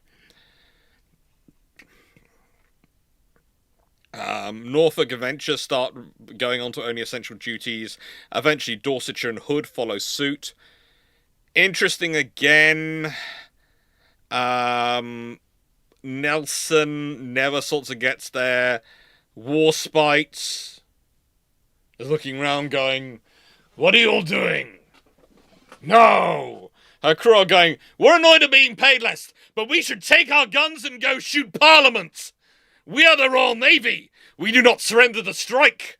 That's the sort of thing going around Warspite. It's kind of an interesting thing to read about. There are some people, of course, who are going, "I'm going to not do much," but there's not enough on Warspite to really affect anything, and most of those people on Warspite who are doing it are kind of considered the weirdos anyway. What are you chewing? No, that's tape, not food. I know you're a poodle, but that's tape, not food. He's trying to lick tape off a box and chew it. Poodles. The only thing worse than hearing weird sounds is when you hear nothing at all.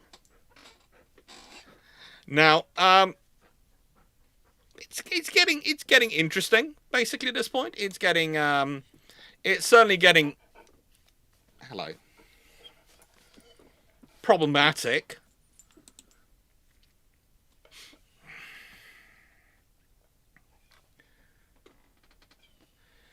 There's also starts to come in news that the petty officers who have been still following orders,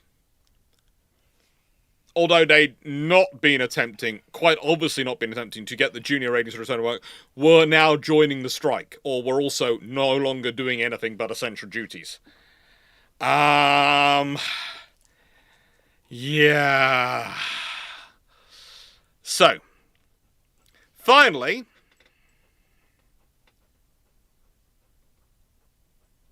16th of September, in the very early hours, Tompkinson gets news that Admiral Colvin has been dispatched informs the fleet, and he's dispatched Rear Admiral Colvin to the Admiralty to present the complaints in person.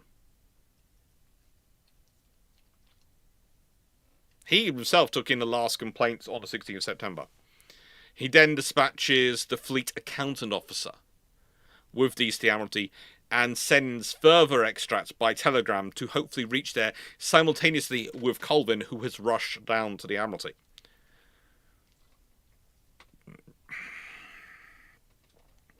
His arguments were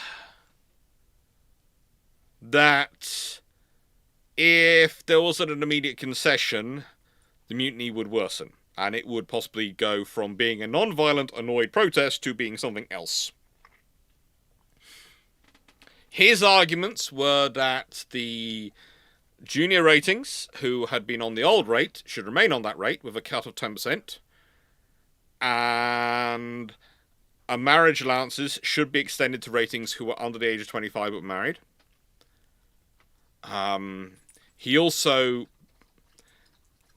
highly suggested, in words of, let's put it this way, in the Royal Navy there's the traditional phrases like, if an officer signals, "my intentions are," using that word means that basically, unless you are sure it is stupid, you do not send a message back telling him not to do something different. You don't. It's an old traditional phrase in the Royal Navy. There are also phrases like, "my earnest advice."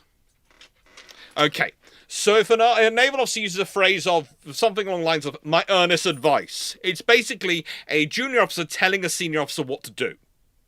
So when a junior officer captain says, "my intentions are this," then the admiral's response is only if they really think it's an absolutely stupid idea should they countermand that order, because it's the guy on the spot saying, "look, with all the information at hand, this is the best solution, trust me." And it's a case of, do you trust them or don't you? And if you don't trust them, why don't you command of a ship? Earnest advice is basically me telling you what to do from a junior rank. And you can not listen to it, but you really should listen to this because it's my advice. And his earnest advice was that members of the Admiralty Board come to Invergordon to discuss with the fleet in person what is happening. After he sends those telegrams, and very shortly, he gets a telegram back, from the Admiralty, which is that the matters be in front of Cabinet. I.e., it's in the government. The government are considering it. And he was to communicate this to the fleet. Now, that's good that comes in, because at that point, some of the ship's crews some sailors are starting to threaten to damage machinery and leave ships without permission. Now, Hood was down to all but essential duties, but there's also the fact that the sailors making those noises, they would have had to deal with the chiefs, who were basically going, "no, we've stopped the ships working because the crew are doing nothing. The moment we start to damage ships, this will be a change its tone. At the moment, we have done nothing which anyone can really critique us for."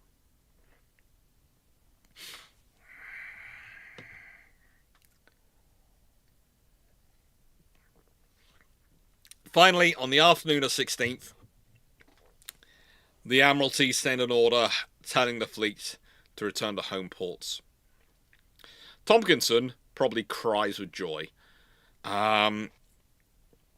He gives the order for the ships to proceed to their squadrons as soon as possible, and also managed to budget in time so that the officers and crew who had family in Invergordon, because some of them did have that, could take leave to go visit their shore and visit their people ashore and say their goodbyes and make the arrangements. And by the sort of late evening of the 16th, all ships have left Invergordon as ordered. So the ships have gone from being, "we will do nothing," to "we will work as normal and we'll head home."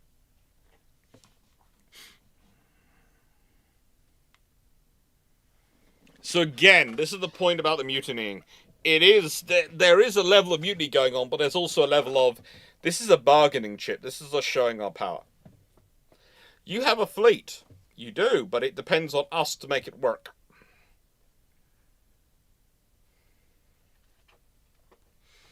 It depends on a whole load of sailors to make it work.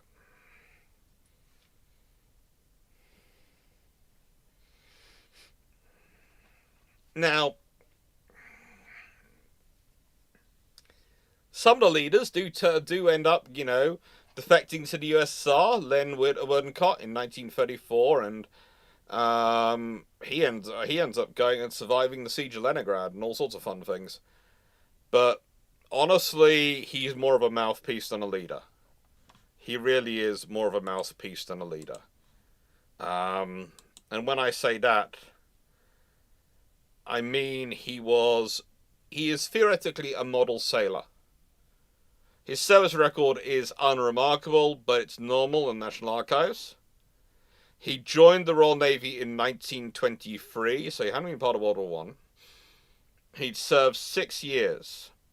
He was not part of the group who was after 1925. He was not going to get that 25% pay cut. But he's also only a sailor. And he's actually a 24-year-old able seaman at that point. And so he is apparently organizing meetings, and he is leading discussions along with another sailor, Fred Copeman, and they become critical members of the strike committee. But realistically, most of these sailors who do get into this thing, again, it's one of those scenarios where you look at it and you go, yeah, strike committee. I've seen this before. There have been various strike committees put forward in the past before in the Royal Navy, and usually they are very powerful and influential. Not.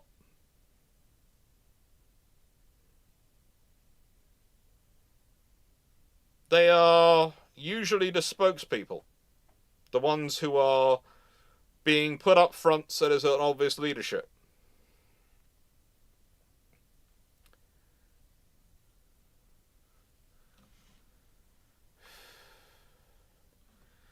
But he gets discharged, goes off and joins the Communist Party immediately, which suggests to me that he was already a bit of a rabble-rouser while he was even in the Royal Navy.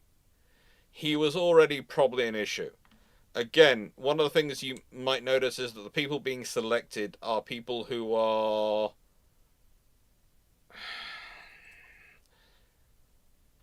personalities which are already a bit of barrack room lawyers. Fred Copeman, the other example, is a quite renowned Navy boxer as well at the time. He's got a bit of a reputation. He is one of the few sailors who might actually, I've already talked about, might actually have the status enough to organize, to be organizing for this and actually have the influence. And he ends up going commanding a British battalion of the International Brigades in the Spanish Civil War. But honestly, how do I describe him? He is...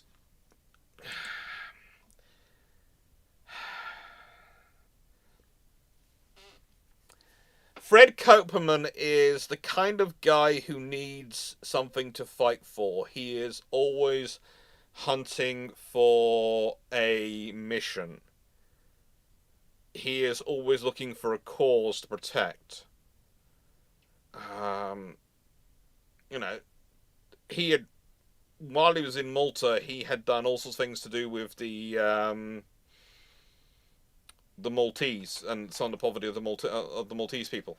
And while he was earning money as a prize fighter, he actually sent some money to the people in Malta.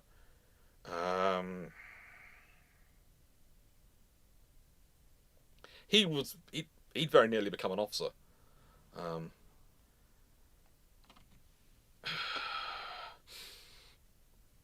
The actual Copeman, and there is a lovely quote, which, by the way, if you want to look it up, you find in various discussions.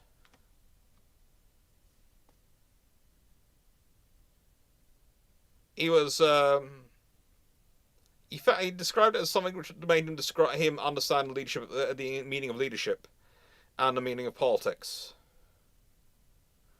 The mutiny was not, though, in the minds of those who pardon it, political. And that's important. There's a lot of people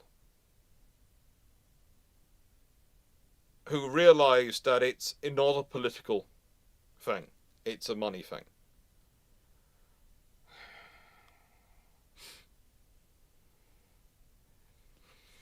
But no, he has an interesting history, and he even has an interesting service in World War II and the air defences of London during World War II and various things. Serving as a manager of deep tube shelters.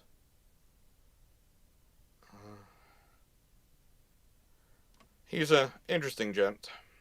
He's I would say I have more time for Fred than I do for Len, or the two of them are leaders. But there are some of the others as well divided in those groups. There are quite a few of them. Of the ones are probably the ones who were causing trouble in some way or other.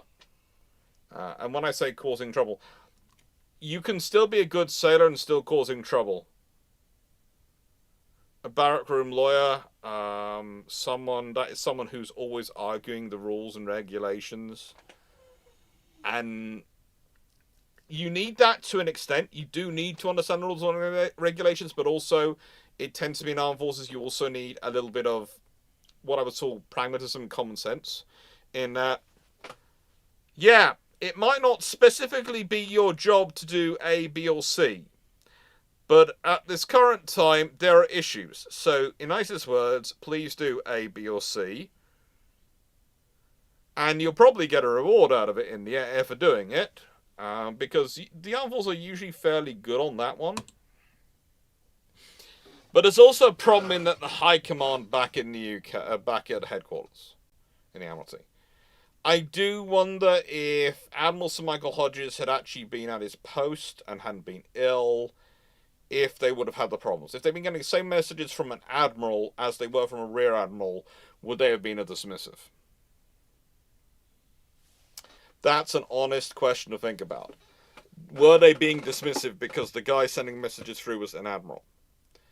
And it's this guy, First Sea Lord, Admiral of the Fleet, Sir Frederick Field, who really you have to look at and go, you're responsible for this. Because him and Sir Cyril Fuller, who was the second Sea Lord, had been told this was coming. And the communications within the fleet is down to them. The buck stops with them. I'm sorry. There are things, the pay cuts, the decisions for that thing, that stops with the politicians. But the communication of the pay cuts and the information around them to the sailors, that's the senior officers. Okay? I do find it funny, the amount of comments I get on my videos going, you're just blaming politicians, not the admirals. No, the politicians can't control the budgets. The admirals can't control the budgets. The politicians. The admirals can control the way the budgets are communicated. But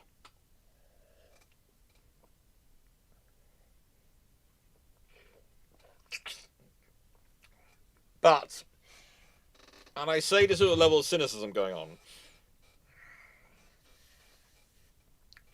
if you did a good job of communicating it, you wouldn't have got maybe a mutiny. If you didn't get a mutiny, you'd actually have to implement it. Think about that.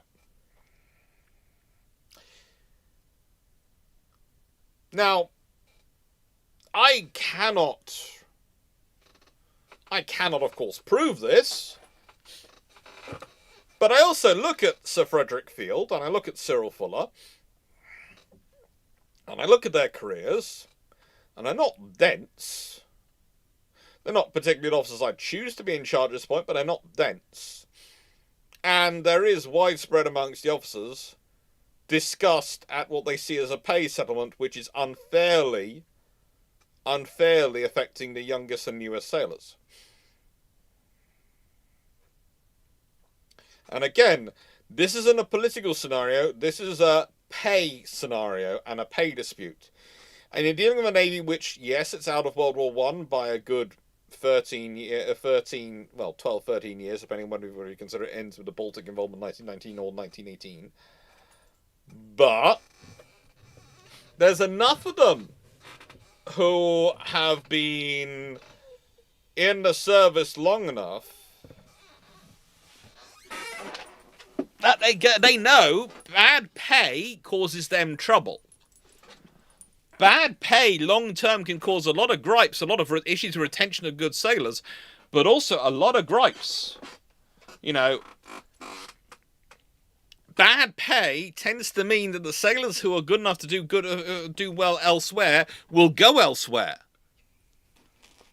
And so you're left with the ones who can't really go anywhere else. And that's not a good navy, is it? So, what do you think, Poodle?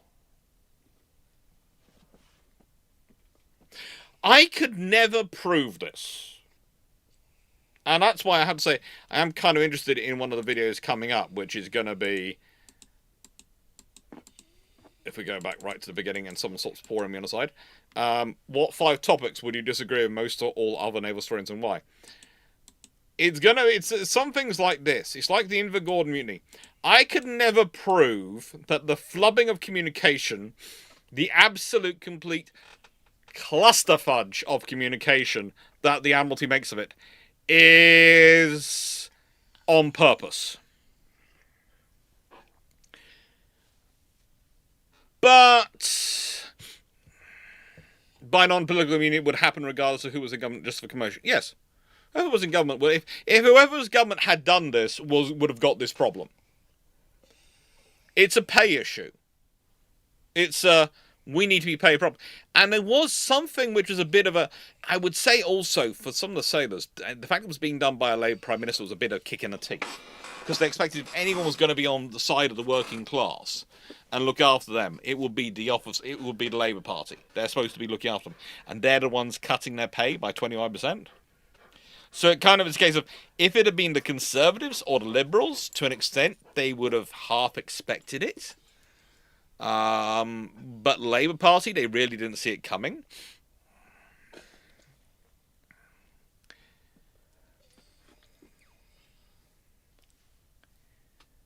Now,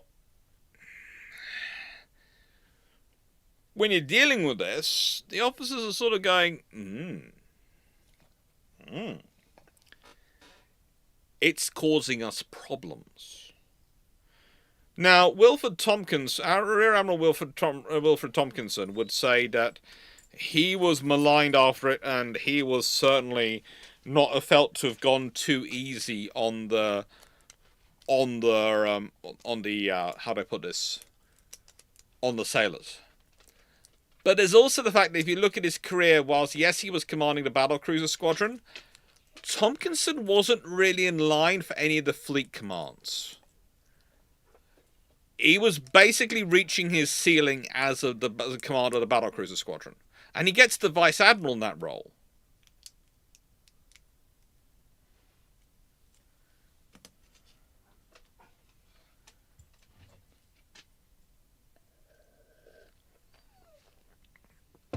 Now, I'm sorry I'm going to go put the poodle in the garden, because if I don't think I do that soon, I'm going to go have another mutiny again from him. But I'll be back shortly. Go on, garden. I'm guessing it's gone. You want things, you decide to run to the door. When you run to the door, I take that as a fairly simple hint as to where you want to go.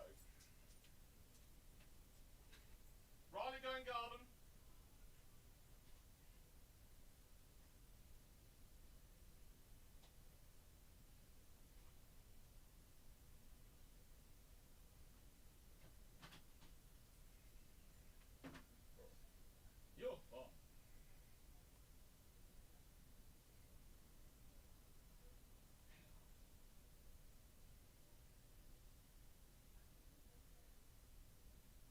Now, I'd also say to this, I'd add the general atmosphere of the strikes. The fact that even with some people being overt, they got involved in politics after they left. A lot of the leadership of the people who were ejected from the Navy, they got involved in politics after they left. But also, if you consider during the strikes, the the small quantity, when you're considering all these ships, all their crews, tens of thousands of personnel involved, and there are so few. Literally 400 sailors. Only 200 from the Atlantic Fleet and 200 from the rest of the Navy. 400 sailors out of all the Navy are got rid of over this. Think about that. Go through the Atlantic Fleet. You're dealing with tens of thousands of personnel.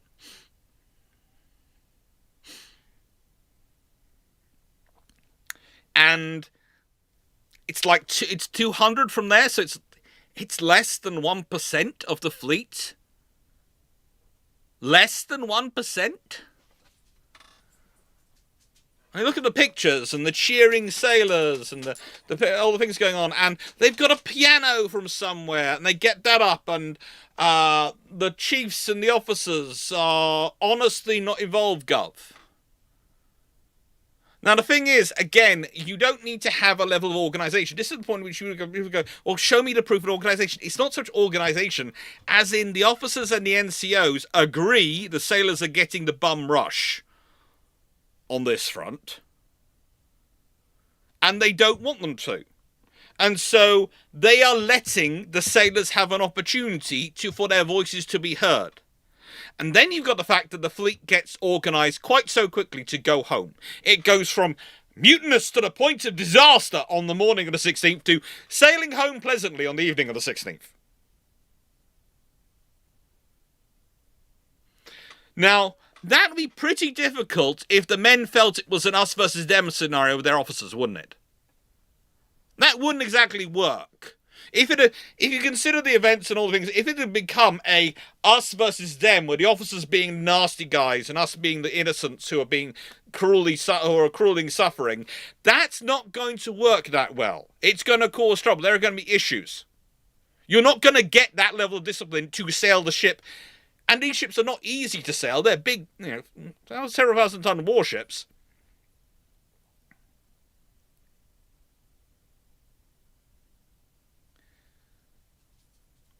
But they have no problems. And yes, as said, my good but if you try disciplining a large percentage, you will have problems. It will turn ugly. Punishing a small percentage lets you maintain order. It's almost, to be honest, they're doing lip service. They're almost doing lip service to the idea of punishing people for it. Oh, yeah. We've done 200. That sounds a large number until you look at the number of people. We've done 400 people from the whole... I haven't given you these yet. You tried to rip them out my hand. That's not happening. 1. 2. Poodles.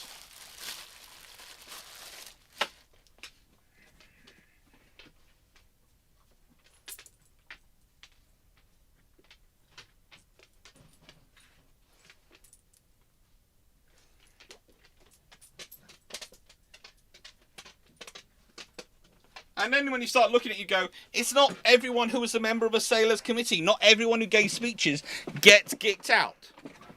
It's the ones who were... How do I put this?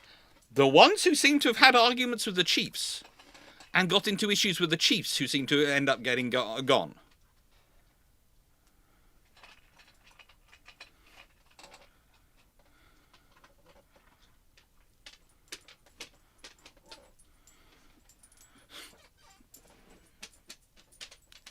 And so, I think there is part of me which wonders if they were charting a very, very fine line in this mutiny.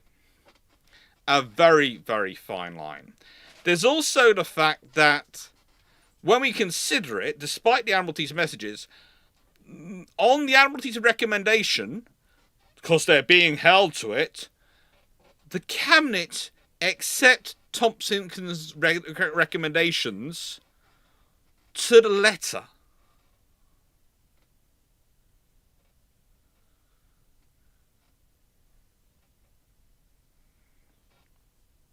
They accept his recommendations to a letter.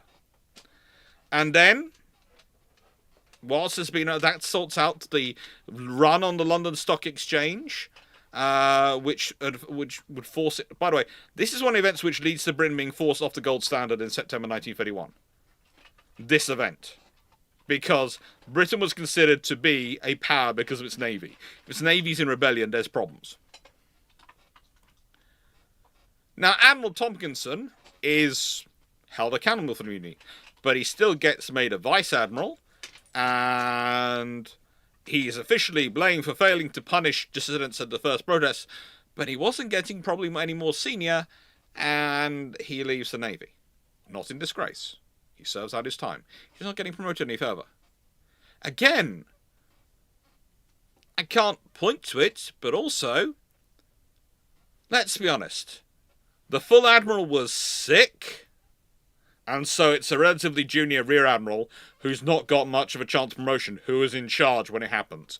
A rear admiral who's known to be good at relations with his subordinates, with sailors.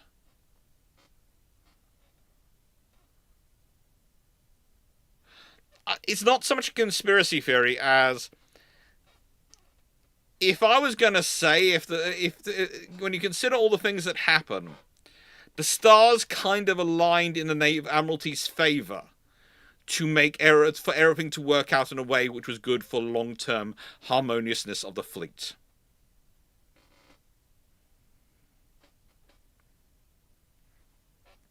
It's quite so radically turning out in their favour. It's not so much as if someone plotted it, but someone was certainly going, this could help us.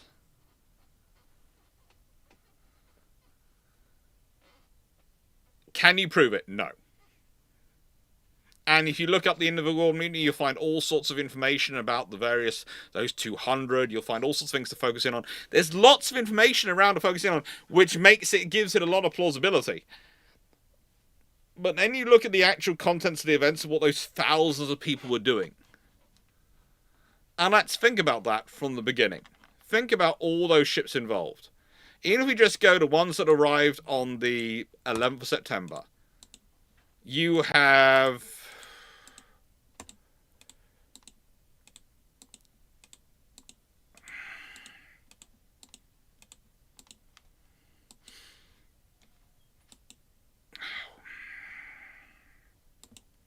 Why does it just keep doing that to me?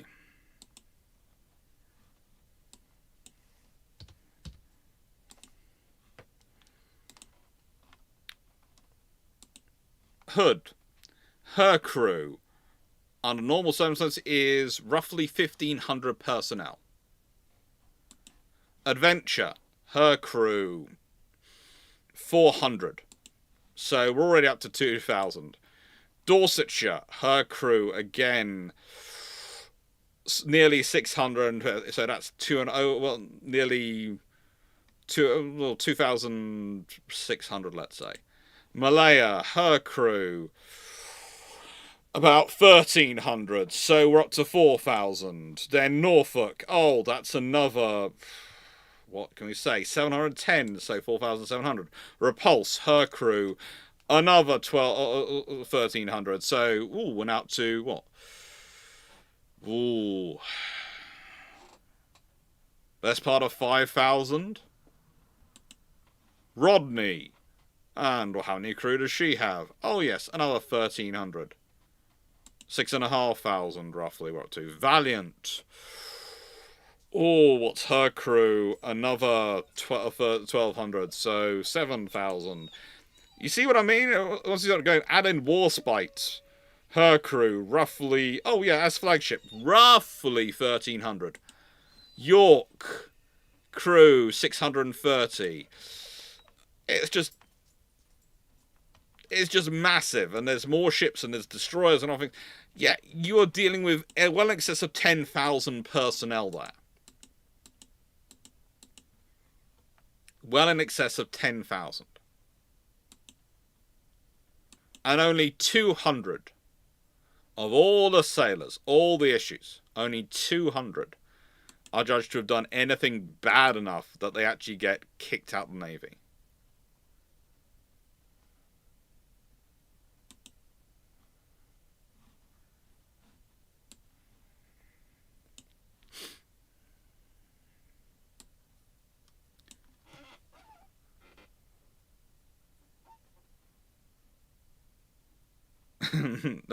Seems like good running, good meeting. Get everyone to agree and point in the same direction before you even sit down.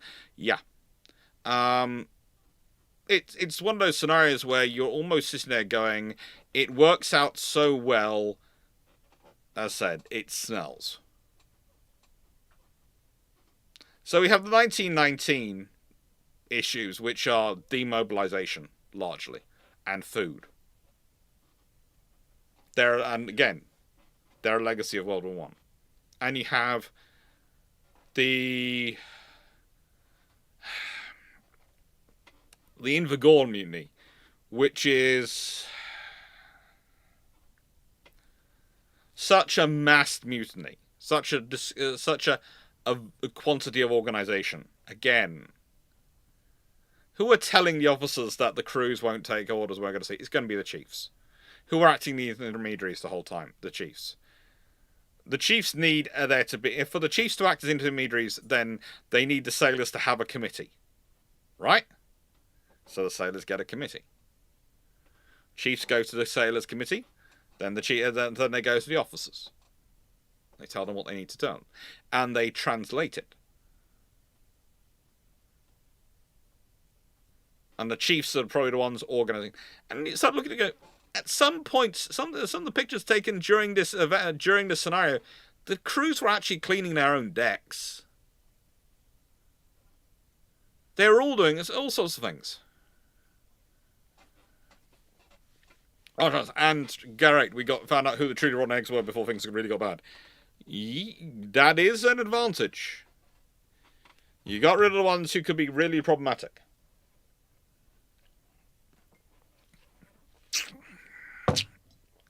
It is helpful. But again, think about that. From the entire Royal Navy, 200 from the Atlantic Fleet, 200 from the rest of the fleet around the world. So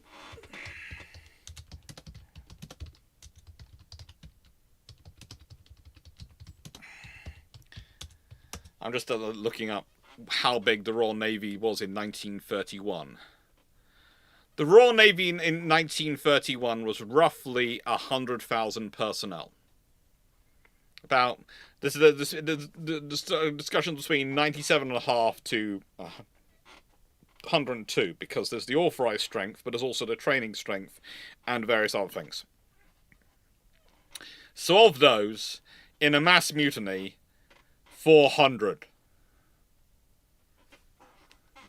Think about that.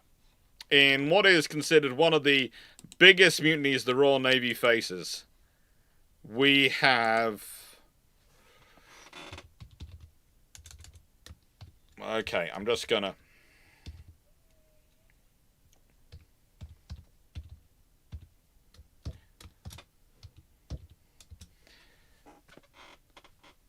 Okay. That works out as 0.4%. Roughly. Technically, it works out as 0.412371%. So I'm trying to work basically 0.4%. 0.4%, Mark Hunch, yes. Yeah.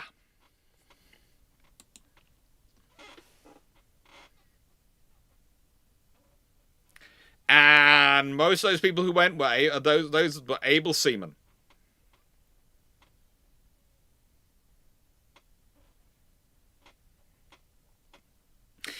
Brandon Roberts. A chunk of those are probably booted unofficially using mutiny as an excuse, but the captain's going to find them for cause proper. That is like... I am so sure of that.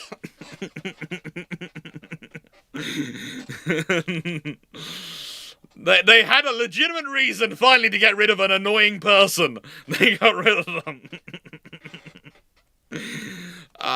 Yeah.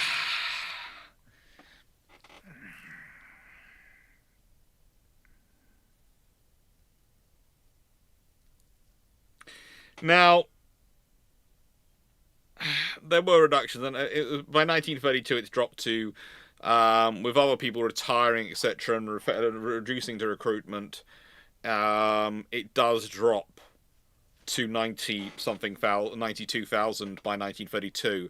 But the thing is, the reduction of personnel actually leads to an argument in Parliament, which leads to Parliament expressing full concern about the training of new seamen and censoring the government over there not being enough sailors being trained. By the way, please note that the Royal Navy today is... including reserves, is... let's see, 37,888, I think.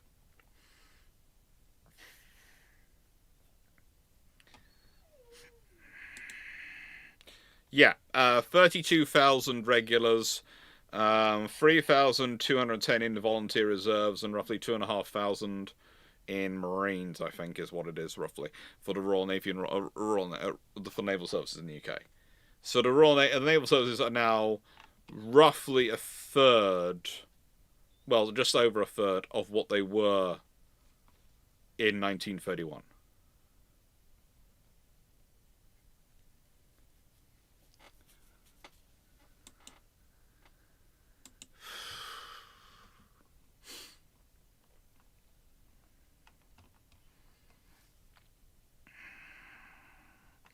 And I do love this quote. This is one of the reports from Captain Burgess of HMS Nelson on the 6th of September 1931. After breakfast, the ordinary routine was continued, but it was ascertained that the men did not intend to go to sea. How? That's probably the chief's community. At about 08:30, both watches for exercise were sounded off, but on this occasion, only half fell in. The commander reported and suggested he should go on with routine. I agreed most certainly. All preparations were continued for getting ready for sea. Ladders hoisted, lower booms got aft, quarterdeck awning furled, special sea duty men piped and went to stations, cable parties fell on the forecastle, but the men who had not fallen in collected in a tight, compact, and silent and respectful body, around and on the port bower cable and cable holder, making it impossible to weigh anchor without using force. To enforce this order would have been a most unspeakable folly. We are not at war, and the men behaved perfectly well, with the exception of this last obstruction. The actual order way was never given by me. Note that. This is the captain of HMS Nelson. He never gives the order to weigh anchor, so therefore they never are technically committing mutiny, because they are never disobeying an order.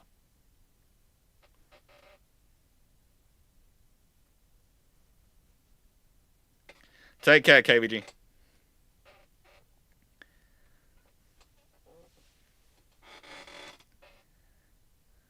Think about that. I started off by talking about this. You know, this is the thing. The Royal Navy has practice at this. They know what the definitions are. The officers know how to play the game if they can work it. Here's the commander giving speeches. The captain, in a nice way, they don't get a chance to disobey the captain or be rude towards the captain, because that's an instantaneous problem. He's sending the commander out. He will go talk to them. He does do some of the investigations. He does do some of the discussions with them about what the issues are one-on-one, but he doesn't go and get in the public thing of giving a speech. He sends the commander. He had also spoke to the men again. He'd also done so when both watches fell in after breakfast. He addressed the group on the forecastle. His speech, which could not have been bettered, was received in silence respectfully. When they finished, they clapped and cheered him. Throughout it, it's been apparent that the men will bear no animus against their officers, but far otherwise they like and respect them one and all. The men gave the commander to understand that it was simply impossible for them to let the ship get under way. If they did, they would not dare show their faces ashore, and they would incur the hatred and contempt not only of their squadron mates, but their wives as well. It would be grossly deserting their comrades in other ships, and they would be considered traitors and blacklegs. This point of view is, I consider, correct and logical outcome of the attitude of the men of the fleet. If they do not hang together, the grave step they have taken to enforce their claims, being investigated at once, would be futile. No further attempt to enforce further action was made by me. On receipt of the signal cancelling sailing, both watches fell incomplete and without demonstration. Booms and ladders were got out, awning spread decked, and on completion of the general work, the routine restarted without trouble. This is it. The officers aren't worried. This is not a mutiny against the officers. This is demanding for pay from the government. The officers aren't going to turn this into an us versus them fight, and the sailors aren't. Because the officers, let's be honest, when you start reading through the notes, you very quickly get from the tone, the officers are agreeing with their sailors.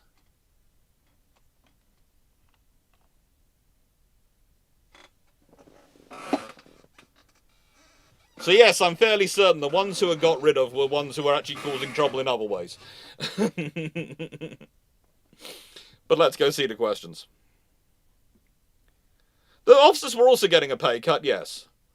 They were losing 10% of their pay. But officers don't mutiny. Officers cause trouble in other ways. Trust me, they cause trouble in other ways. The officers have plenty of ways to cause trouble. They don't need to mutiny for it. They will cause trouble. Trust me, they'll cause trouble, but they don't need to mutiny to do it. What about us? Everyone knows about HMS Bounty. What does breadfruit taste like anyway? And has there been another with that name? Ooh.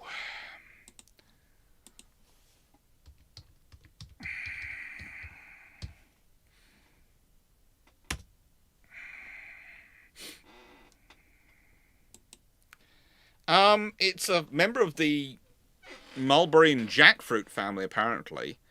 I have never tried it. I am not really a fruit eater, so I honestly am not the person to talk about.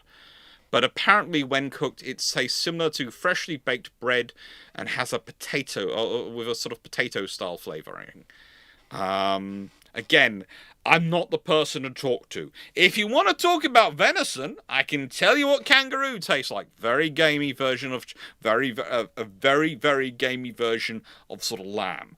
But no, I am not the person to talk to about fruit and veg. I do apologize.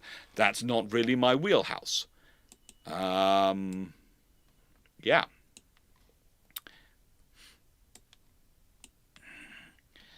I'm sorry, Walter. Is there record time for ships deployed at sea? I believe the USN recently spent 700 days of patrol. As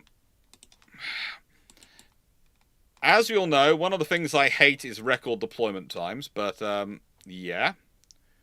I will look it up because...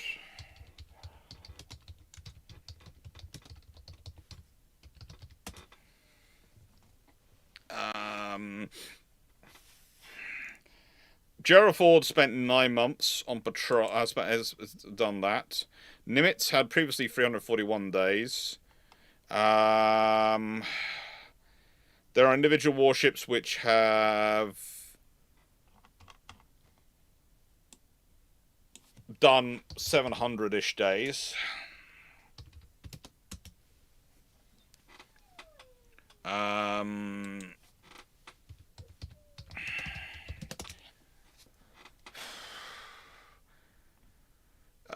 Prince of Wales did quite a long one, but no, that's not really the longest.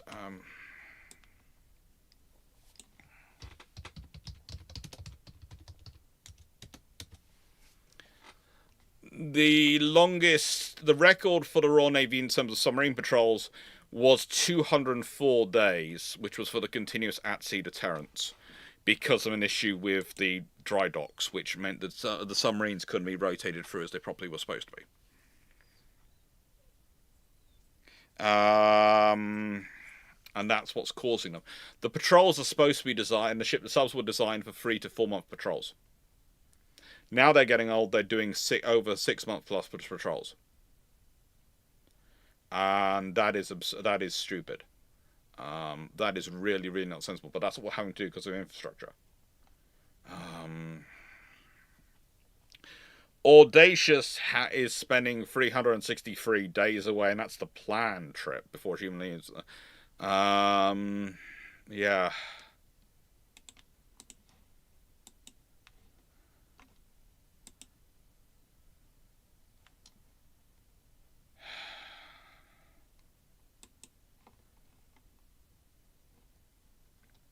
It's an interesting scenario you have going on. It is an interesting scenario you have currently going on. With deployments. Deployments are getting longer, and mostly the reason they're getting longer is because we don't have the infrastructure to turn the ships through quickly.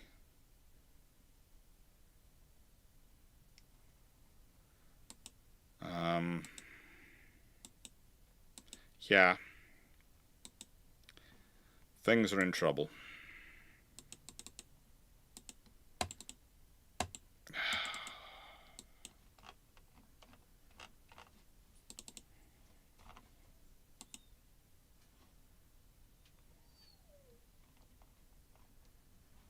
Oh, I've apparently been followed on Twitter by Al Murray, so I've obviously caused enough issues.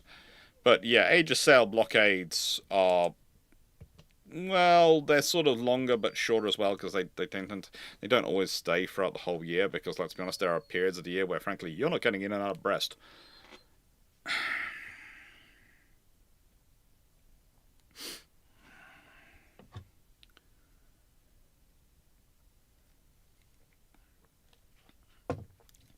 Yeah, that's basically my policy. Is if you've got a Navy crowd shouting about deployment times, they are trying to make a positive out of a deep negative. And I will be on Discord a bit later. I might even do a Twitch stream. I might not, because of the day, because this is basically standing in as the sort of the birthday. Well, this is my birthday week, and as said, it's quite fun being with all you chatting away. It is. Let's be honest, this is my family sense of humour. It is my sense of humour as well. This was from one of my aunts, picked out for me. On the plus side of growing older, more candles require a bigger cake. I like this. That is the kind of morale. That is the kind of morale booster one needs at this point in one's life. Oh.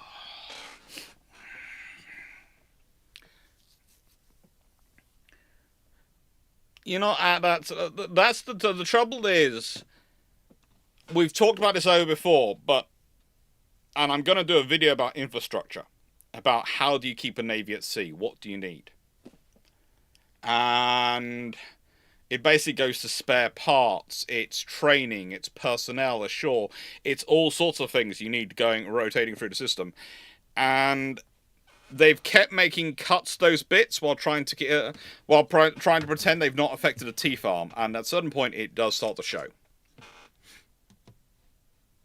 And brew ships next Sunday. Well, this Sunday there's brew ships. I don't think there's one the following Sunday because I'm away. I'm sorry, Fleet, night. But occasionally I do go wandering. So yeah, I've got one on the 20. It's basically next one is scheduled for the 5th of April. Yes. Basically, 29th of March, I'm off wandering. I'm off somewhere else. There's going to be a recorded video going live. It's going to be a fun one.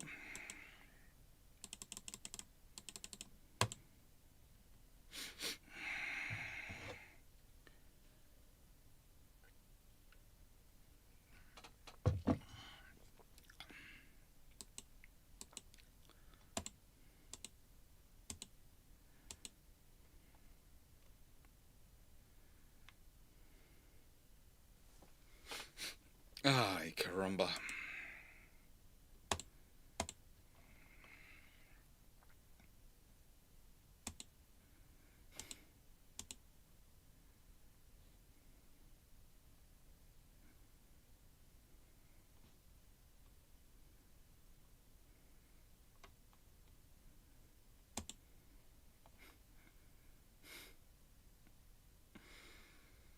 Oh. The world is depressing at the moment when it comes to defence. It is.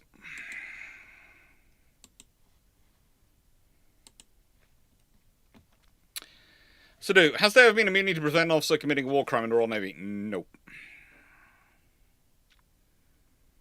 Also, try and find the Royal Navy having committed war crimes. There are many things that have happened in the auspices of the Royal Navies, which have later been declared war crimes, but they were not war crimes when they did them.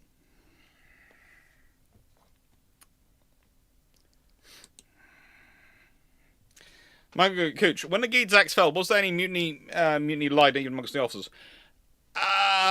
There was a bit of interesting fracas, but also one of the interesting things is some of the officers who left immediately were the types who became members of Parliament. It's almost like the Navy went, so, you have an interest in becoming a member of Parliament, do you? Yes, I do. Good. You're fired. Go off and join Parliament. Will do. And just have a look at the Geeds Act and look at the next election. Look at how many naval officers get elected. It's amazing. There are just so many of promising officers who could theoretically have had a very promising career, and so many of these officers get called back to service immediately war begins in World War II, and are put in command of things like armed merchant cruisers and convoys and all sorts of things. These are obviously quite capable officers, and they are called back immediately. But, you know, they were let go, and they got to be elected in the next election.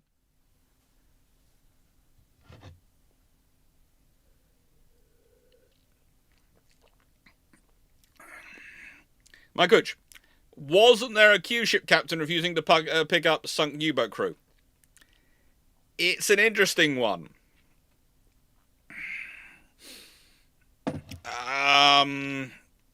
It's interesting.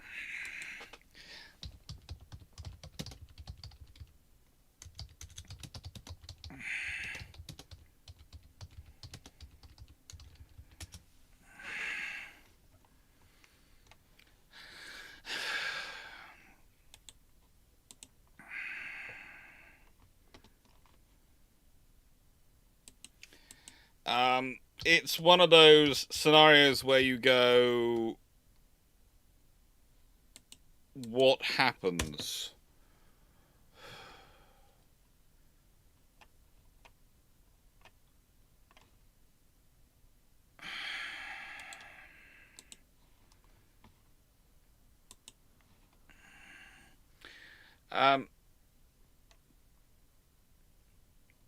Now, in terms of the scenario,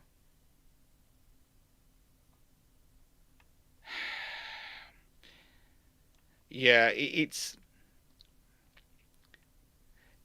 to an extent, it's one of those scenarios which is highly charged politically, okay?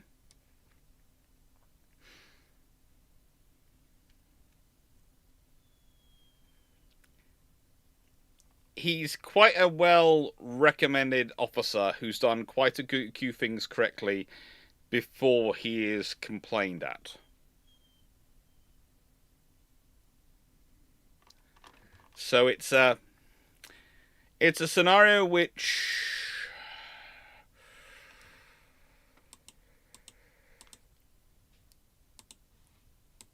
okay, how do I put this politely? What happens gets political. He has reasons on both sides. Reasons he should have probably picked up the crew, reasons he couldn't pick up the crew, and things that were going on. So, it's one of those scenarios of, at the time, technically, he's okay. And I'm going from memory here because I haven't found my actual notes, despite me looking through numerous files quickly. From memory, he doesn't get prosecuted of anything. And the Royal Navy is quite happy to prosecute him because maintaining the moral leadership in the war is one of the things the Britain are depending on doing, because they keep categorizing the Germans as the bad guys for international press. And you have to remember, whereas the Germans aren't really as affected by international press, they've already been made the bad guys, the British are trying very much to keep the good guys.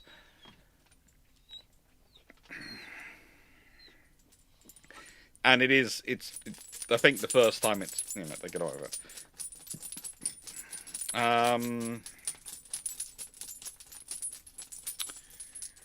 Io, what if the Royal Navy post-1980 became obsessed with fast ships and planes? High-velocity guns with high rates of fire and turret range. That's a massive discussion. But basically, that would lead to a very interesting Royal Navy. Probably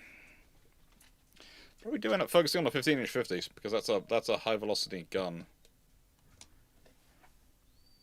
Io, what if the Royal Navy post-1918 becomes... Answered that one. And every inventor company knows that becomes a very rapid, interesting scenario. So, and that being said, I think we've reached the end of the questions. We have. I'm going to say thank you very much for being here, everyone. What have we got coming up? We've got a whole lot of stuff coming up. So I'm going to turn the bot off. And questions closed. And I'm going to say, we've got quite a lot coming up, but I'm going to pop into Discord for a bit. I might come back and do a Twitch stream later on. Who knows? I'll pop into Discord after I put the doggies to bed. But the main reason I'm going is I've got a lot of recording and I've got a family event as well on Saturday. Because we basically combine our there are so many else we combine our parties into all Saturday events. So, yay. Wish me luck. I'll see you Saturday evening if I'm in one piece. I'll be the one drinking a lot of Iron Brew and nursing a small headache because there's been so many people.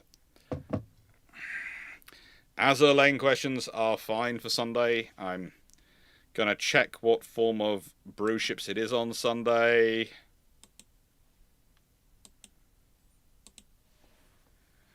If it's modern naval questions on Sunday, so you might want to be careful about adding Azure lane into it.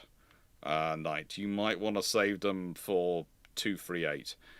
But you can ask them for 237 on Sunday. On Sunday, just you might get drowned out by a lot of people asking current affairs questions. I didn't realise it was going to be quite so topical when I set it up. I also didn't. Okay. I have achieved the level of status I never thought I've achieved. I'm currently being followed by Al Murray. I wasn't seeing that in my future when I got up this morning. Don't know what I've done to deserve this, but thank you very much. I've got a whole load of other people following me as well today. I've suddenly picked up a whole load of followers on Twitter. I have no idea why.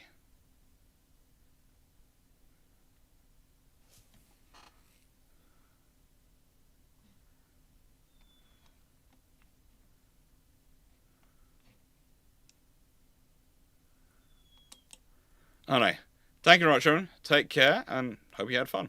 Toodles.